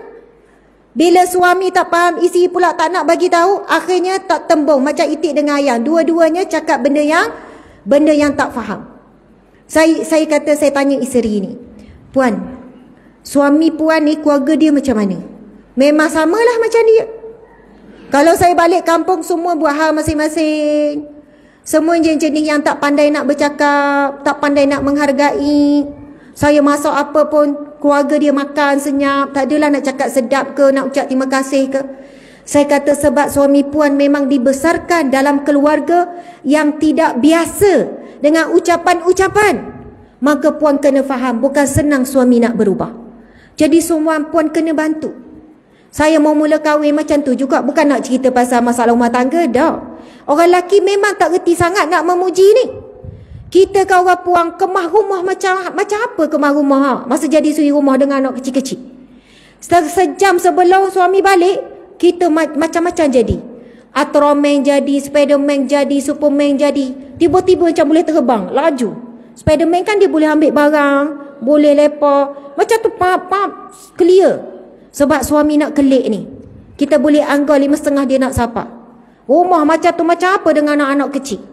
Lepas tu suami balik, Assalamualaikum, kita pun salam, okay abang, gini-gini deh. Lepas tu kan dia pun tengok, dia tak tahu rumah sebelum tu sepak. Dia tengok rumah dah bersih. Saya cakap tu serang, abang tahu tak rumah tak disepak sangat. Awak nak balik saya kemah. Ya ke? Pujilah, puji. Saya sungguh tak percaya, tanya suami saya. Saya sungguh. Awak puji tu hilang penat saya. Bukan apa, bukan nak suruh awak kemah. Kalau ikut kapal saya nak tunggu awak balik kemah sama-sama. Tapi dengan awak puji tu saya rasa seronok sangat. Oh ya ke? Ya pun puji. Kemahnya rumah lebihlah sikit. Tak cukup pula deh. Adalah ayat yang saya suka. Lepas tu dia dah tahu dah. Bila balik dia tahu dah ayat apa yang dia kena cakap. Masya Allah, rumahku syurgaku, bersihnya rumah, rajinnya bini abang ni. Oh, kita rasa suka. Maksudnya dalam rumah tangga, isteri memang kena bagi tahu apa yang dia harap. Kalau kita baca kisah ini, kisah-kisah isteri dengan Nabi, Nabi bagi tahu apa yang Nabi suka, apa yang Nabi tak. Isteri Nabi pun sama. Komunikasi sebenarnya punca utama banyak masalah dalam rumah tangga. Masya Allah, Allahu Akbar. Okey, kadang-kadang kita pakai baju molek-molek, baru dengar ceramah. Kan, semangatlah kita ni. Sebab apa? Bila dengar ceramah tu kata orang perempuan kena berhias untuk suami. Dia pun kelik berhiaslah dia. Suami tak perasan. Suami tengok sekilas lagu tu. Ya Allah, kita pakai lawa lagu ni, siap lecture apa semua ni. Pakai bedok, dia pun tak tahu je. Kita pun kecewa, tu esok tu serabai balik. Kadang suami pun tukar, ingat tu. Sebab bila buka tudung je terus ke bang. Dengan pakai baju kelawar, cari sampai bawah dah. Apa semua kan. Bila keluar lawa, bila dalam rumah tua 10 tahun. Bila keluar dari rumah muda 10 tahun. Terbalik kita ni. Patut dalam rumah memang kena melawar sebab pahala-pahala berganda untuk suami. Terbalik ni kita melawar untuk suami orang lain. Untuk suami sendiri, tak apa dah baju ni dah. Ni paling sedap pakai. Wak 10 tahun memanglah sedap. Sebab dah nipi, dah lembek, sejuk. Lepas tu koyok sampai bawah angin keluar masuk mudah. Allahu Akbar. Tapi bila kita pakai lawa suami tak perasan, kita royaklah dia. Ya gapo? Tak nampak kau ni? Gapo? Tak nampak kau kita lawa ni? Oh, dah apa? Puji dah. Lawanya bini abang. Kadang-kadang orang lelaki lagu tu tak ada masalah. Sebab kita sebenarnya kadang-kadang bukan kecewa dengan suami, kecewa dengan harapan sendiri. Kita yang berharap. Bila suami tak bagi, kita kecewa. Patutnya harapan itu perlu dibina dengan kita beritahu supaya kita tak kecewa. Betul tak ni? Okey, subhanallah. Muslimin muslimat dimati Allah sekalian. Kita buka terus muka surat 69. Muka surat 69. Sebab masa dah habis. Kita kena berhenti juga sebelum pukul 11. Kita ada 7 minit lagi kita kena berhenti. Muka surat 69. Jumpa tak? Asam garam yang ke-26. Tajuk dia, apa khabar cinta? Masya Allah, Allahu Akbar. Okey, saya baca ya. An Aisyah radhiyallahu anhu ta'ala anha qalat, qultu ya Rasulullah, kaifa hubbuka li? Qala ka'uqdatil habli. Fakuntu aqul kaifal uqdatu ya Rasulullah? Qala fayaqulu hiya ala haliha. Romantik, comel. Balik ni kena buat. Aisyah berkata, aku pernah bertanya kepada Rasulullah, wahai Rasulullah, bagaimanakah cinta awak kepada saya? Mari anda tanya tak soalan ni ketuk lelaki. Abang, sejauh mana cinta abang pada adik? Panggil suami abang ke panggil gapa? Ke ayahmu? Ayahmu makan ni. Tu nasi ada dah atas meja tu. Makanlah, hamba nak tengok drama ni. Bila dah tua-tua, makan pun asing-asing jangan. Nabi mesti makan jemaah dengan isteri. Walaupun dah kenyang, hamba kenyang dah tadi lepas kuliah tu tadi. Kuliah dengan Ustazah Hasmak tu, singgah semata makan minum dengan saya. Dah kenyang, abang makanlah tu. Nasi semua siap dah tu. Jangan lagu ni. Jauh sangat daripada akhlak Nabi dengan isteri Nabi. Jangan. Walaupun kenyang, hidayah duduk juga depan. Duduk juga depan. Biarlah tok laki tak buat benda yang sama. Jangan duduk bidah lah. Saya awak tengok tak, mesti teman awak. Awak tak ada lah kalau dah minum kopi gak, biar saya makin sore. Sebab kita yang kejar untuk buat sunnah Nabi, kita yang kejar untuk dapat pahala. Suami malah buat, suami tak buat bahagian dia. Sebab apa muslimin muslimat? Orang yang buat sunnah Nabi ni kedudukannya sangat tinggi. Firman Allah Subhanahu wa taala, auzubillahi minasyaitonir rajim. Qul in kuntum tuhibbunallaha fattabi'uni yuhibbukumullah wa yaghfir lakum dzunubakum. Sambungan tu, sekejap saya takut tersilap hujung tu. Ada tak dalam ni ya? Tak ada. Tapi yang depan tu jelas nyata. Qul in kuntum tuhibbunallaha fattabi'uni yuhibbukumullah. Itu yang jelasnya Allah berfirman. Katakanlah wahai Muhammad. Allah perintahkan Nabi Muhammad supaya kata kepada kita. Apa dia? In kuntum tuhibbunallah, sekiranya kamu benar-benar mencintai Allah, fattabi'uni, maka ikutilah aku. Yuhibbukumullah, nescaya kamu akan dicintai oleh Allah. Saya nak tanya sini, siapa yang nak Allah mencintainya, angkat tangan. Siapa yang nak dicintai oleh Allah, angkat tangan. Pusing pula adik. Semua nak Allah mencintainya. Sebab apabila Allah mencintainya, kamu pusing je sekeliling atas. Siapa yang nak dicintai oleh Allah? Kerana orang yang dicintai Allah, orang yang sentiasa dijaga, dipelihara oleh Allah. Orang yang Allah akan sentiasa menunaikan hajatnya. Orang yang sentiasa berada di dalam perhatian Allah. Sebab itu kita mesti nak jadi orang yang dicintai oleh Allah. Sebab kelebihan orang yang dicintai oleh Allah ini sangat banyak. Namun Allah berfirman, katakanlah wahai Muhammad, sekiranya kamu mencintai Allah, fattabi'uni, maka ikutilah aku. Nabi kata orang yang ikuti sunnah-sunnah Nabi, maka itu adalah orang yang membuktikan cintanya kepada Allah.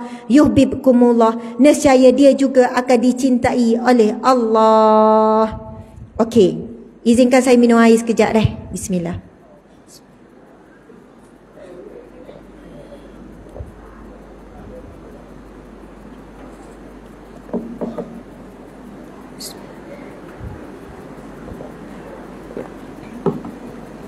Okey, Masya Allah.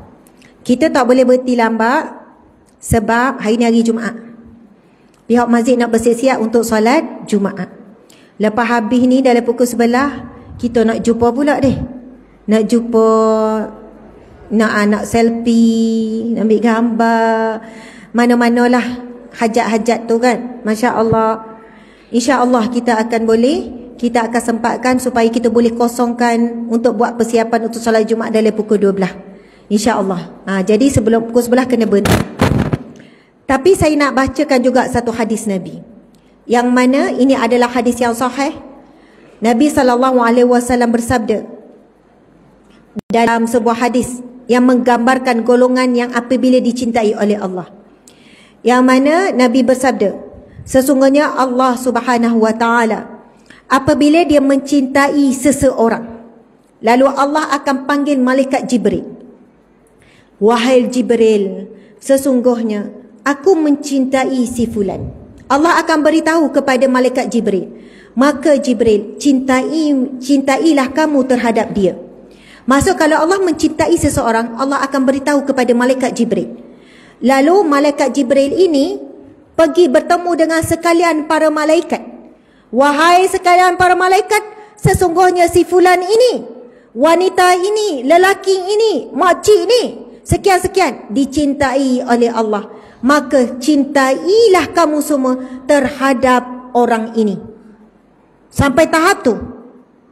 Namun apabila Allah memurkai ataupun Allah membenci seseorang, Allah beritahu juga kepada malaikat Jibril, wahai Jibril, aku murka terhadap manusia ini. Maka murkailah dia wahai Jibril. Lalu malaikat Jibril pergi bertemu dengan para malaikat. Sebab ni ketua para malaikat. Wahai para malaikat sekalian, sesungguhnya si fulan ini, orang ini dibenci oleh Allah. Maka bencilah dia. Begitulah keadaannya. Sebab itu kita nak dijadikan di kalangan orang yang dicintai oleh Allah. Siapa? Antaranya adalah orang yang mengikut sunnah Nabi SAW. Kita tengok apa perbualan Sayyidatina Aisyah. Aisyah berkata, aku pernah bertanya, wahai Rasulullah, bagaimanakah cinta awak kepada saya? Nabi pun menjawab, seperti simpulan tali. Lalu orang puang biasalah, dia tak puas hati, dia nak tanya lebih. Lalu sahabat isteri Nabi ni pun bertanya, iaitu Aisyah, bagaimana keadaan simpulan tali itu sekarang wahai Rasulullah? Kemudian Rasulullah menjawab, masih kukuh seperti sedia kala. Masya Allah. Nabi beri jawapan dengan perumpamaan.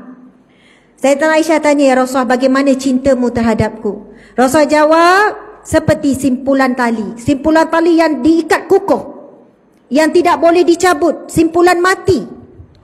Lalu Sayyidatina Aisyah tanya, bagaimana keadaan simpulan tali itu? Seperti sedia kala, seperti daripada awal dulu. Masya Allah. Balik ni, terahlah tanya ke suami masing-masing. Abe, macam mana saya abe pada kita? Supa dululah. Tu lelaki malah nak layan ke? Supa dululah. Supa dulu tu lagu mana? Banyak tanya lah pula. Yalah abang, lagu mana? Supaya dulu. Macam bercinta dulu, masa kita bercinta. Masa bercinta dulu, abang buat lama. Learning. Cakap pun tak habis. Tidur dah. Tengah-tengah cakap negur. Masya Allah. Ingat tak masa bercinta dulu kan? Awal-awal nikah. Tengok, tak kalih tengok. Baru pisah sejak teringat rindu. Zamai-zamai dah tua ni, suami balik awal. Awal kelik. Mula-mula nikah, lambatnya awak kelik bakpo. Dah lama-lama, bakpo cepat sangat kelik. Duk lama tak apa, tak kelik pun tak apa. Nauzubillah min zalik. Kalau tak ibalah lah, jangan lagu tu lah deh. Muslimin muslimat dimati Allah sekalian, perbualan tentang cinta ini jadi perbualan biasa. Kita tak ada baca dah, ada banyak kisah-kisah yang sangat meruntun hati kita. Contohnya, isteri Nabi selalu dicium Nabi. Selalu dicium. Muslimat sekalian, kita biasa tak cium cucu?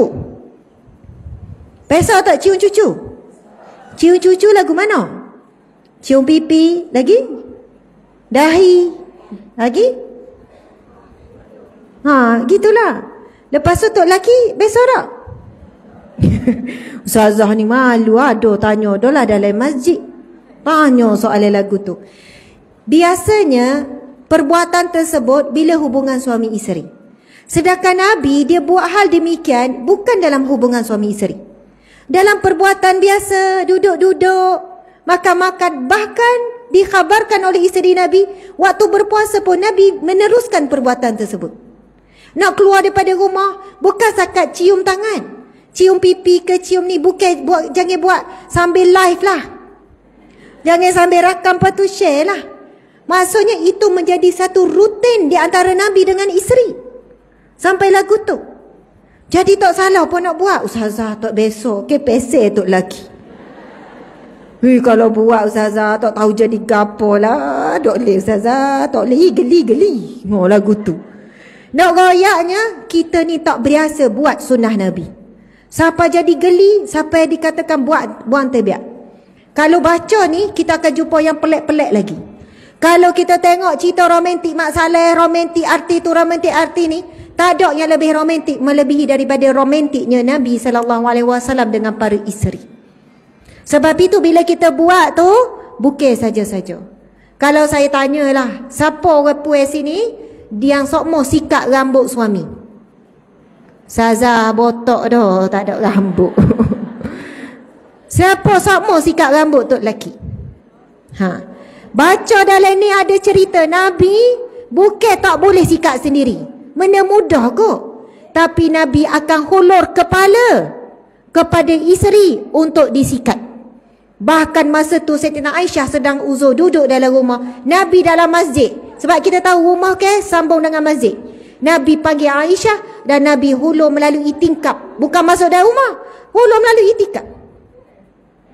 Lepas tu minta apa? Minta Saidatina Aisyah sikat.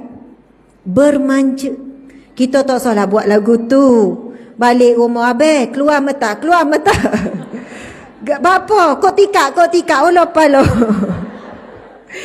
Beza sebab masjid, rumah Nabi betul-betul sebelah. Nabi nak iktikaf waktu yang sama, mungkin rambut Nabi sudah terganggu sikit sebab Nabi ni kemah. So Nabi tak perlulah nak masuk dalam rumah Nabi hulur gitu je. Tapi nak sebutnya apa yang Nabi ajar. Kita ni orang puas kalau boleh nak suami manja-manja kita deh. Tapi cara Nabi ajar isteri bagaimana untuk memanjakan Nabi. Nabi yang minta holo palo sikat rambut. Mungkin ada di kita semua hidup nikah 40 tahun tak pernah sikat. Baru dengar hari ni Nabi buat. Ustazah lagu mana rambut dah tak ada. Dah gosok je lah palo tu sambil doa tumbuhlah balik. Tak apalah kalau dah terlepas, sampaikan ilmu tu kepada ni. Sebenarnya yang kita nampak adalah yang saling bersentuh adalah sikat dengan rambut. Tapi sebenarnya yang saling bersentuh adalah hati yang menyikat dan disikat. Kalau kita betul buat sunnah Nabi ni daripada awal nikah, semua masalah rumah tangga jadi kecil. Tapi kita tak biasa buat sunnah-sunnah Nabi ni, Itu yang banyak masa muka, kalau bala susah nak ni, benda kecil jadi besar. Sebab apa? Siapa yang beramal sunnah Nabi dalam rumah tangga, rahmat Allah turun. Syaitan tak boleh nak ganggu hubungan ni. Jadi sampaikanlah ilmu-ilmu berharga ni kepada anak-anak kalau kita dah terlambat buat. Tapi sebenarnya boleh je buat, tak ada alasan tua. Sebab Nabi masa buat semua-semua benda romantik ni, umur Nabi dah 60 lebih. Sebab Nabi nikah dengan Aisyah umur 53. Kebanyakan kisah romantik diceritakan oleh Sayyidina Aisyah sehingga umur Nabi 63. Jangan kita kata orang tua tak ada dah buat-buat supaya tu. Nabi tunjuk contoh ketika usia emas. Jadi tak ada alasan tua ataupun muda untuk beramal dengan sunnah Nabi. Jadi cukuplah sekadar itu perkongsian kita bercinta cara Nabi sallallahu alaihi wasallam. Alhamdulillah, muslimin-muslimat yang ada soalan ni deh. Saya tengok soalan ni, Masya Allah. Saya baca, tapi kalau jawab jadi panjang. Saya baca je dulu. Assalamualaikum Ustazah, soalan. Saya kematian suami yang melawat kawan-kawan sepasang suami isteri. Yang melawat, okey. Saya kematian suami, dia dalam edah. Yang datang melawat kawan-kawan sepasang suami isteri, duduk di ruang tamu. Sama-sama, bolehkah saya layan yang ada suami sama-sama datang? Ustazah, saya dalam edah tapi malam saya keluar di kawasan rumah, kemas di luar kawasan rumah, sirah-sirah pokok, nyapu-nyapu, macam itulah. Okey, bolehkah Ustazah? Saya seorang kerja kerjaan, cuti hanya 3 hari. Lepas edah, suami meninggal, terus bekerja seperti biasa. Boleh ke buat angka anak bulan Islam? Boleh ke buat angka anak bulan Islam? Boleh ke buat anak?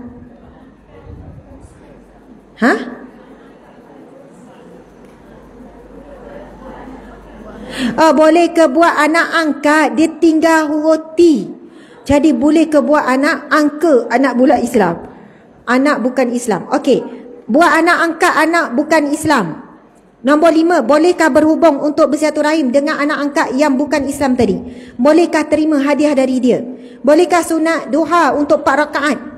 Dan 9 buat 2 rakaat, jam 11 buat 2 rakaat. Okey. Semua soalan ni bagus-bagus tak? Saya jawab rekah. Tapi rekah pun insya-Allah rekah lah. Soalan pertama, dia datang melawat tu, ada isteri, lepas tu ada suami dia sekali. Jawapannya tak ada masalah. Dia datang tapi dalam keadaan kita semua jagalah berpakaian yang tidak berwarna-warni, tak berhias apa. Tak kadang tu rasa sebersalah. Rakyat ketul lelaki demo duduk luar tapi ni mari dengan suami isteri. Jadi kalaulah itu kawan yang biasa, maka dalam situasi yang terjaga, isteri pun ada. Yang tak boleh suami je datang. Suami je datang. Betul lah tu. Suami je datang, isteri tak mari. Ambo ni wakil isteri ambo, zat-zat waktu memang tak boleh. Ni isteri tu kawan, lepas tu suami tepan. Tapi moleknya suami tunggulah dalam kereta. Tapi kalau dah sapat, bukanlah menjadi satu kesalahan sampai dikatakan haram, langgar edah dan sebagainya. Okey, yang kedua, saya dalam edah keluar. Tak ada masalah keluar sirai pokok semua tu, tak ada masalah. 40, kalaulah edah kematian suami 4 bulan 10 hari tak keluar, jadi gapo? Tak jadi orang kalau tak tubik. Ya Allah, tak kira tok laki mati, pokok mati juga. Sialah ke pokok. Gila sial, tak ada masalah. Tak payah tunggu malam, sial pun boleh. Pagi-pagi tubiklah ambil udara apa semua. Tak payah pakai dalam keadaan yang sebagaimana wanita edah, tak boleh berhias, pakai gambar-gambar yang warna-warna yang gelap. Lepas tu tengok suasana yang okey, tak ada masalah. Masya Allah. Ada pula binatang-binatang pergo mati tak boleh makan. Jadi boleh, tak ada masalah. Bahkan wanita yang beredah boleh pergi rumah anak-anak dia, boleh pergi rumah yang biasa dia pergi. Cari jakim tata cara wanita beredah. Sebab kalau kita tak faham, orang ni baru kematian suami, duduk sore-sore kat rumah. Jadi apa? Kecek nanti cekek pula. Kecek sore nanti.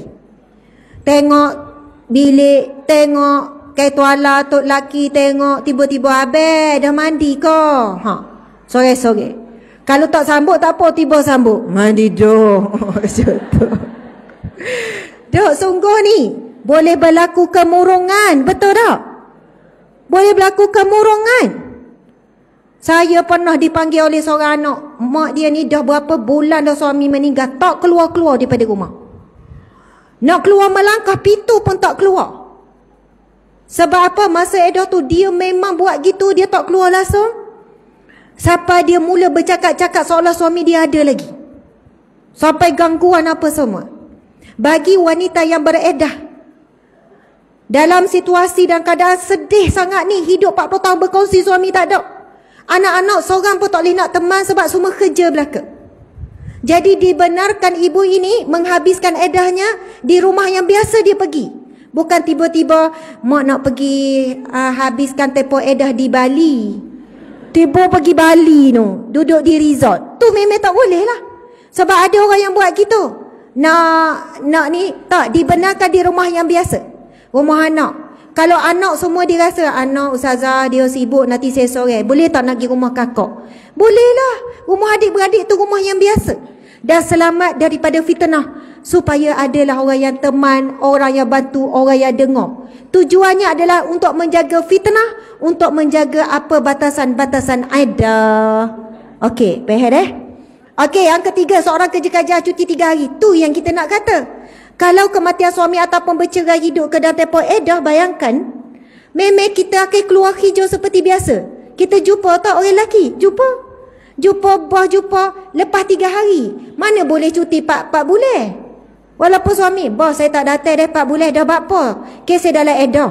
Kalau gitu berhentilah. Jawabnya berhentilah. Maksudnya keluar bekerja cari rezeki pun dibenarkan walaupun wanita dalam edah.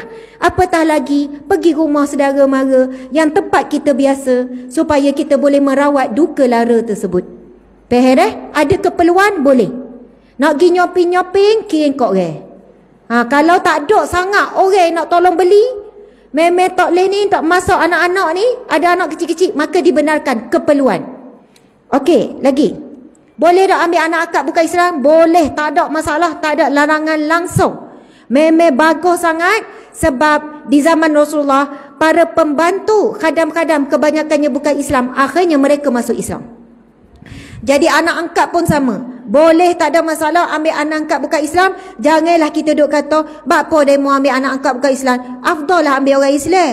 Apa duk besar anak orang bukan Islam? Muslimin muslimat, ini kaedah dakwah. InsyaAllah mudah-mudahan dia terbuka hati untuk Islam, lagi besar pahala. Jadi boleh tak berhubung? Boleh. Bersilaturahim boleh. Terima hadiah boleh. Semua boleh. Tak ada masalah. Cuma jaga saja batasan aurat dan sebagainya. Bolehkah sunat duha 4 rakaat?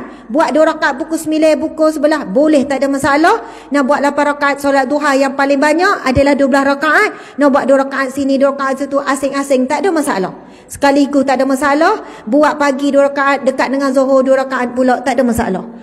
Duha bermula 20 minit ataupun 30 minit lepas syuruk. Kalau habis subuh pukul 7, pukul 7.30 dah boleh duha. Berakhir, 2 pendapat. Ada kata 15 minit sebelum Zuhur, ada yang kata sebelum Zuhur. Maksudnya 5 minit lagi nak Zuhur, boleh lagi solat duha. Dua-dua pendapat ada hujah dia. Jadi mudah, jangan buat payah benda yang tak ada masalah. Muslimat, bagaimana tak digalakkan solat jemaah di masjid? Perempuan ataupun muslimat yang bagaimana tak digalakkan solat masjid? Muslimin muslimat, daripada zaman Nabi, dalam masjid memang ada ruang solat muslimat. Kalau kita tengok, besar juga tu ruang solat muslimat. Besar. Kalau pergi Mekah, pergi Madinah, ruang solat muslimat dengan lelaki sama banyak ke kurang muslimat? Perasan tak Masjidil Haram hampir sama banyak? Kalau Masjidil Haram, lagilah. Semayang tu sebelah-sebelah. Depan-depan Masjidil Haram. Sebab suasananya Kaabah. Jadi tak boleh nak atur puan mana, lelaki mana, tak boleh. Tapi jumlah yang disediakan tu hampir sama banyak. Masjid Nabawi pun sama. Memang besar sangat ruang. Kalau solat Jumaat, memang orang perempuan pernah solat Jumaat pada hari Jumaat bila di Masjid Nabawi. Betul ke tak? Nabi pernah naik atas mimbar. Nabi pesan kepada para sahabat, jangan kamu halang para wanita kamu untuk solat berjemaah di masjid. Yang cuma ada larangan kata lebih afdal di rumah adalah bagi wanita yang boleh timbul fitnah. Dia tak boleh jaga aurat dia, molek maya rumah lah. Dia nak pergi masjid pun bersolat-solat apa semua tarik perhatian, molek maya rumah lah. Dia tak boleh jaga akhlak dirinya, pergi masjid dia ngopak tok email lah pula. Ataupun dia lah duduk orang sebelah, lama duduk jumpa, yalah. Lagu mana Natu tu? Okey dah. Wak demo tak suka tu lah. Wak demo rasa tu. Ngopak Natu lah pula. Kalau gini molek maya rumah lah. Kalau di masjid, di rumah Allah ini menambah-nambah dosa, di rumah lah lebih bagus. Tetapi bagi yang tidak ada halangan, maka afdal untuk solat berjemaah di rumah. Ini pendapat ulama contemporary dan para ulama yang membincangkan secara mendalam. Kerana di rumah Allah, di masjid itu, solatnya lebih khusyuk. Betul tak? Lebih tenang. Ada pula majlis ilmu, ada zikir-zikir. Kita kadang kalau ke rumah, sungguh saya royak, bagi saleh je, terus sambung buat hijau. Tak dedek. Tapi bila kita lagi 2 minit, ada amaran keras 2 minit Ustazah. Jika tidak, mic akan dirampas. Itu tambahan saja ya. Tambahan. Okey. Jadi muslimat sekalian, kalau cerita pasal kelebihan dan keafdalan solat di masjid ni sangat banyak. Dan Allah beri kelebihan ni adil. Lelaki boleh, perempuan boleh. Kita semua raya kalau pergi masjid tu takut fitnah. Sebenarnya tempat lebih banyak fitnah shopping komplek tu. Semua pakaian dedah-dedah aurat ketak gelemak ada berlaku. Tapi tak ada pula isu, bang tak apalah tak pergi shopping, fitnah banyak Dok, kalau shopping siap-siap awal-awal ini nak pergi shopping. Kalau pagi jauh tak apalah jauh, exercise. Kalau masjid abe-abe letak depan pintu. Lepas tu demo carilah. Padahalnya jalan kaki tu ke masjid tu paling jauh dapat pahala-pahala. Nabi SAW bersabda, setiap langkah menuju ke rumah Allah diberikan pahala sedekah, digugurkan dosa, diangkat darjat setiap langkah. Kalau Ustazah saya melangkah sikit sebab saya pakai depan pintu, dikira lagu mana? Dikira berapa banyak roda berputar. Sebab rumah kita jauh, kita main dengan motor, dengan basikal ataupun dengan kereta. Jadi subhanallah, muslimin muslimat dimati Allah sekalian, kebanyakan wanita datang ke masjid sebenarnya banyak terjaga. Dengan tutup aurat, molek jari lah, pakai ketak mari masjid. Nak gimana tu? Ketak gelemak tu.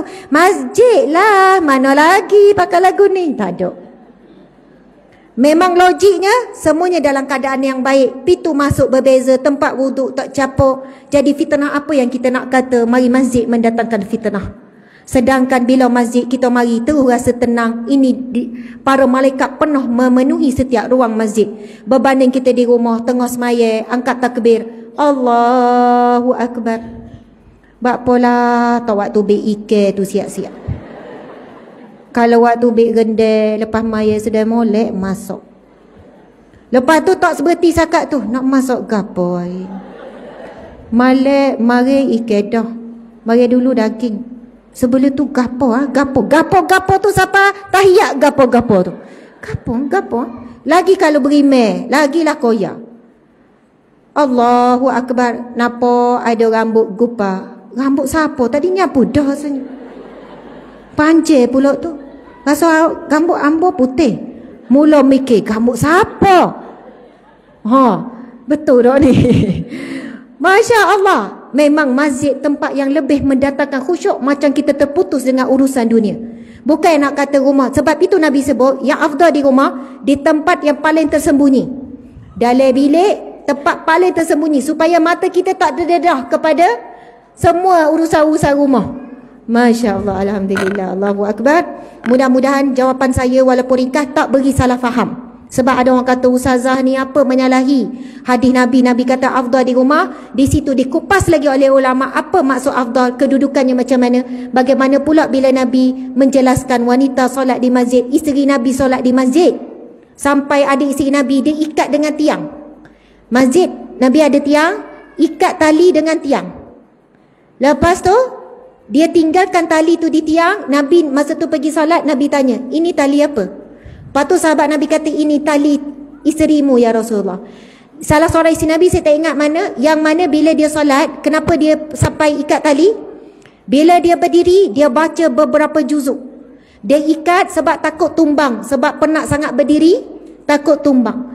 Akhirnya Nabi tegur isteri Nabi tu supaya jangan beribadah keterlaluan. Maksudnya kita ni kalau baca Yasin pun nak tumbang dah. Bukan Yasin ni, habis berjuzuk-juzuk. Sampai setara tu isteri Nabi betapa dahsyatnya buat ibadah. Subhanallah. Okey, alhamdulillah. Muslimin muslimat dimati Allah sekalian, sekadar itulah Dan nampak gaya 2J juga ni, hampir 2J. Minta maaf salah dan silap. Terima kasih banyak-banyak. Dengan itu kita kembalikan semula kepada MC. Sebenarnya saya ada pengumuman sikit, tapi pengumuman ni bolehlah kita tutup dulu. Terima kasih sahabat-sahabat, tuan-puan yang sama-sama menonton daripada awal sampai akhir ni kuliah kita secara live. Okey, bye-bye sikit ni. Bye-bye sikit orang live ni ada lebih kurang 5,000 naib. Oh, meriahnya. Bye-bye. Sungguh makcik-makcik ni. InsyaAllah comel-comel pula tu. Okey, si ekor atas nak bye-bye juga. Bye-bye. Pakcik-pakcik, tuan-tuan haji nak bye-bye juga. Masya Allah. Nampak tak tu? Gitu. Okey, Alhamdulillah. Jadi kita boleh off dulu live kita. Masya Allah. Okey.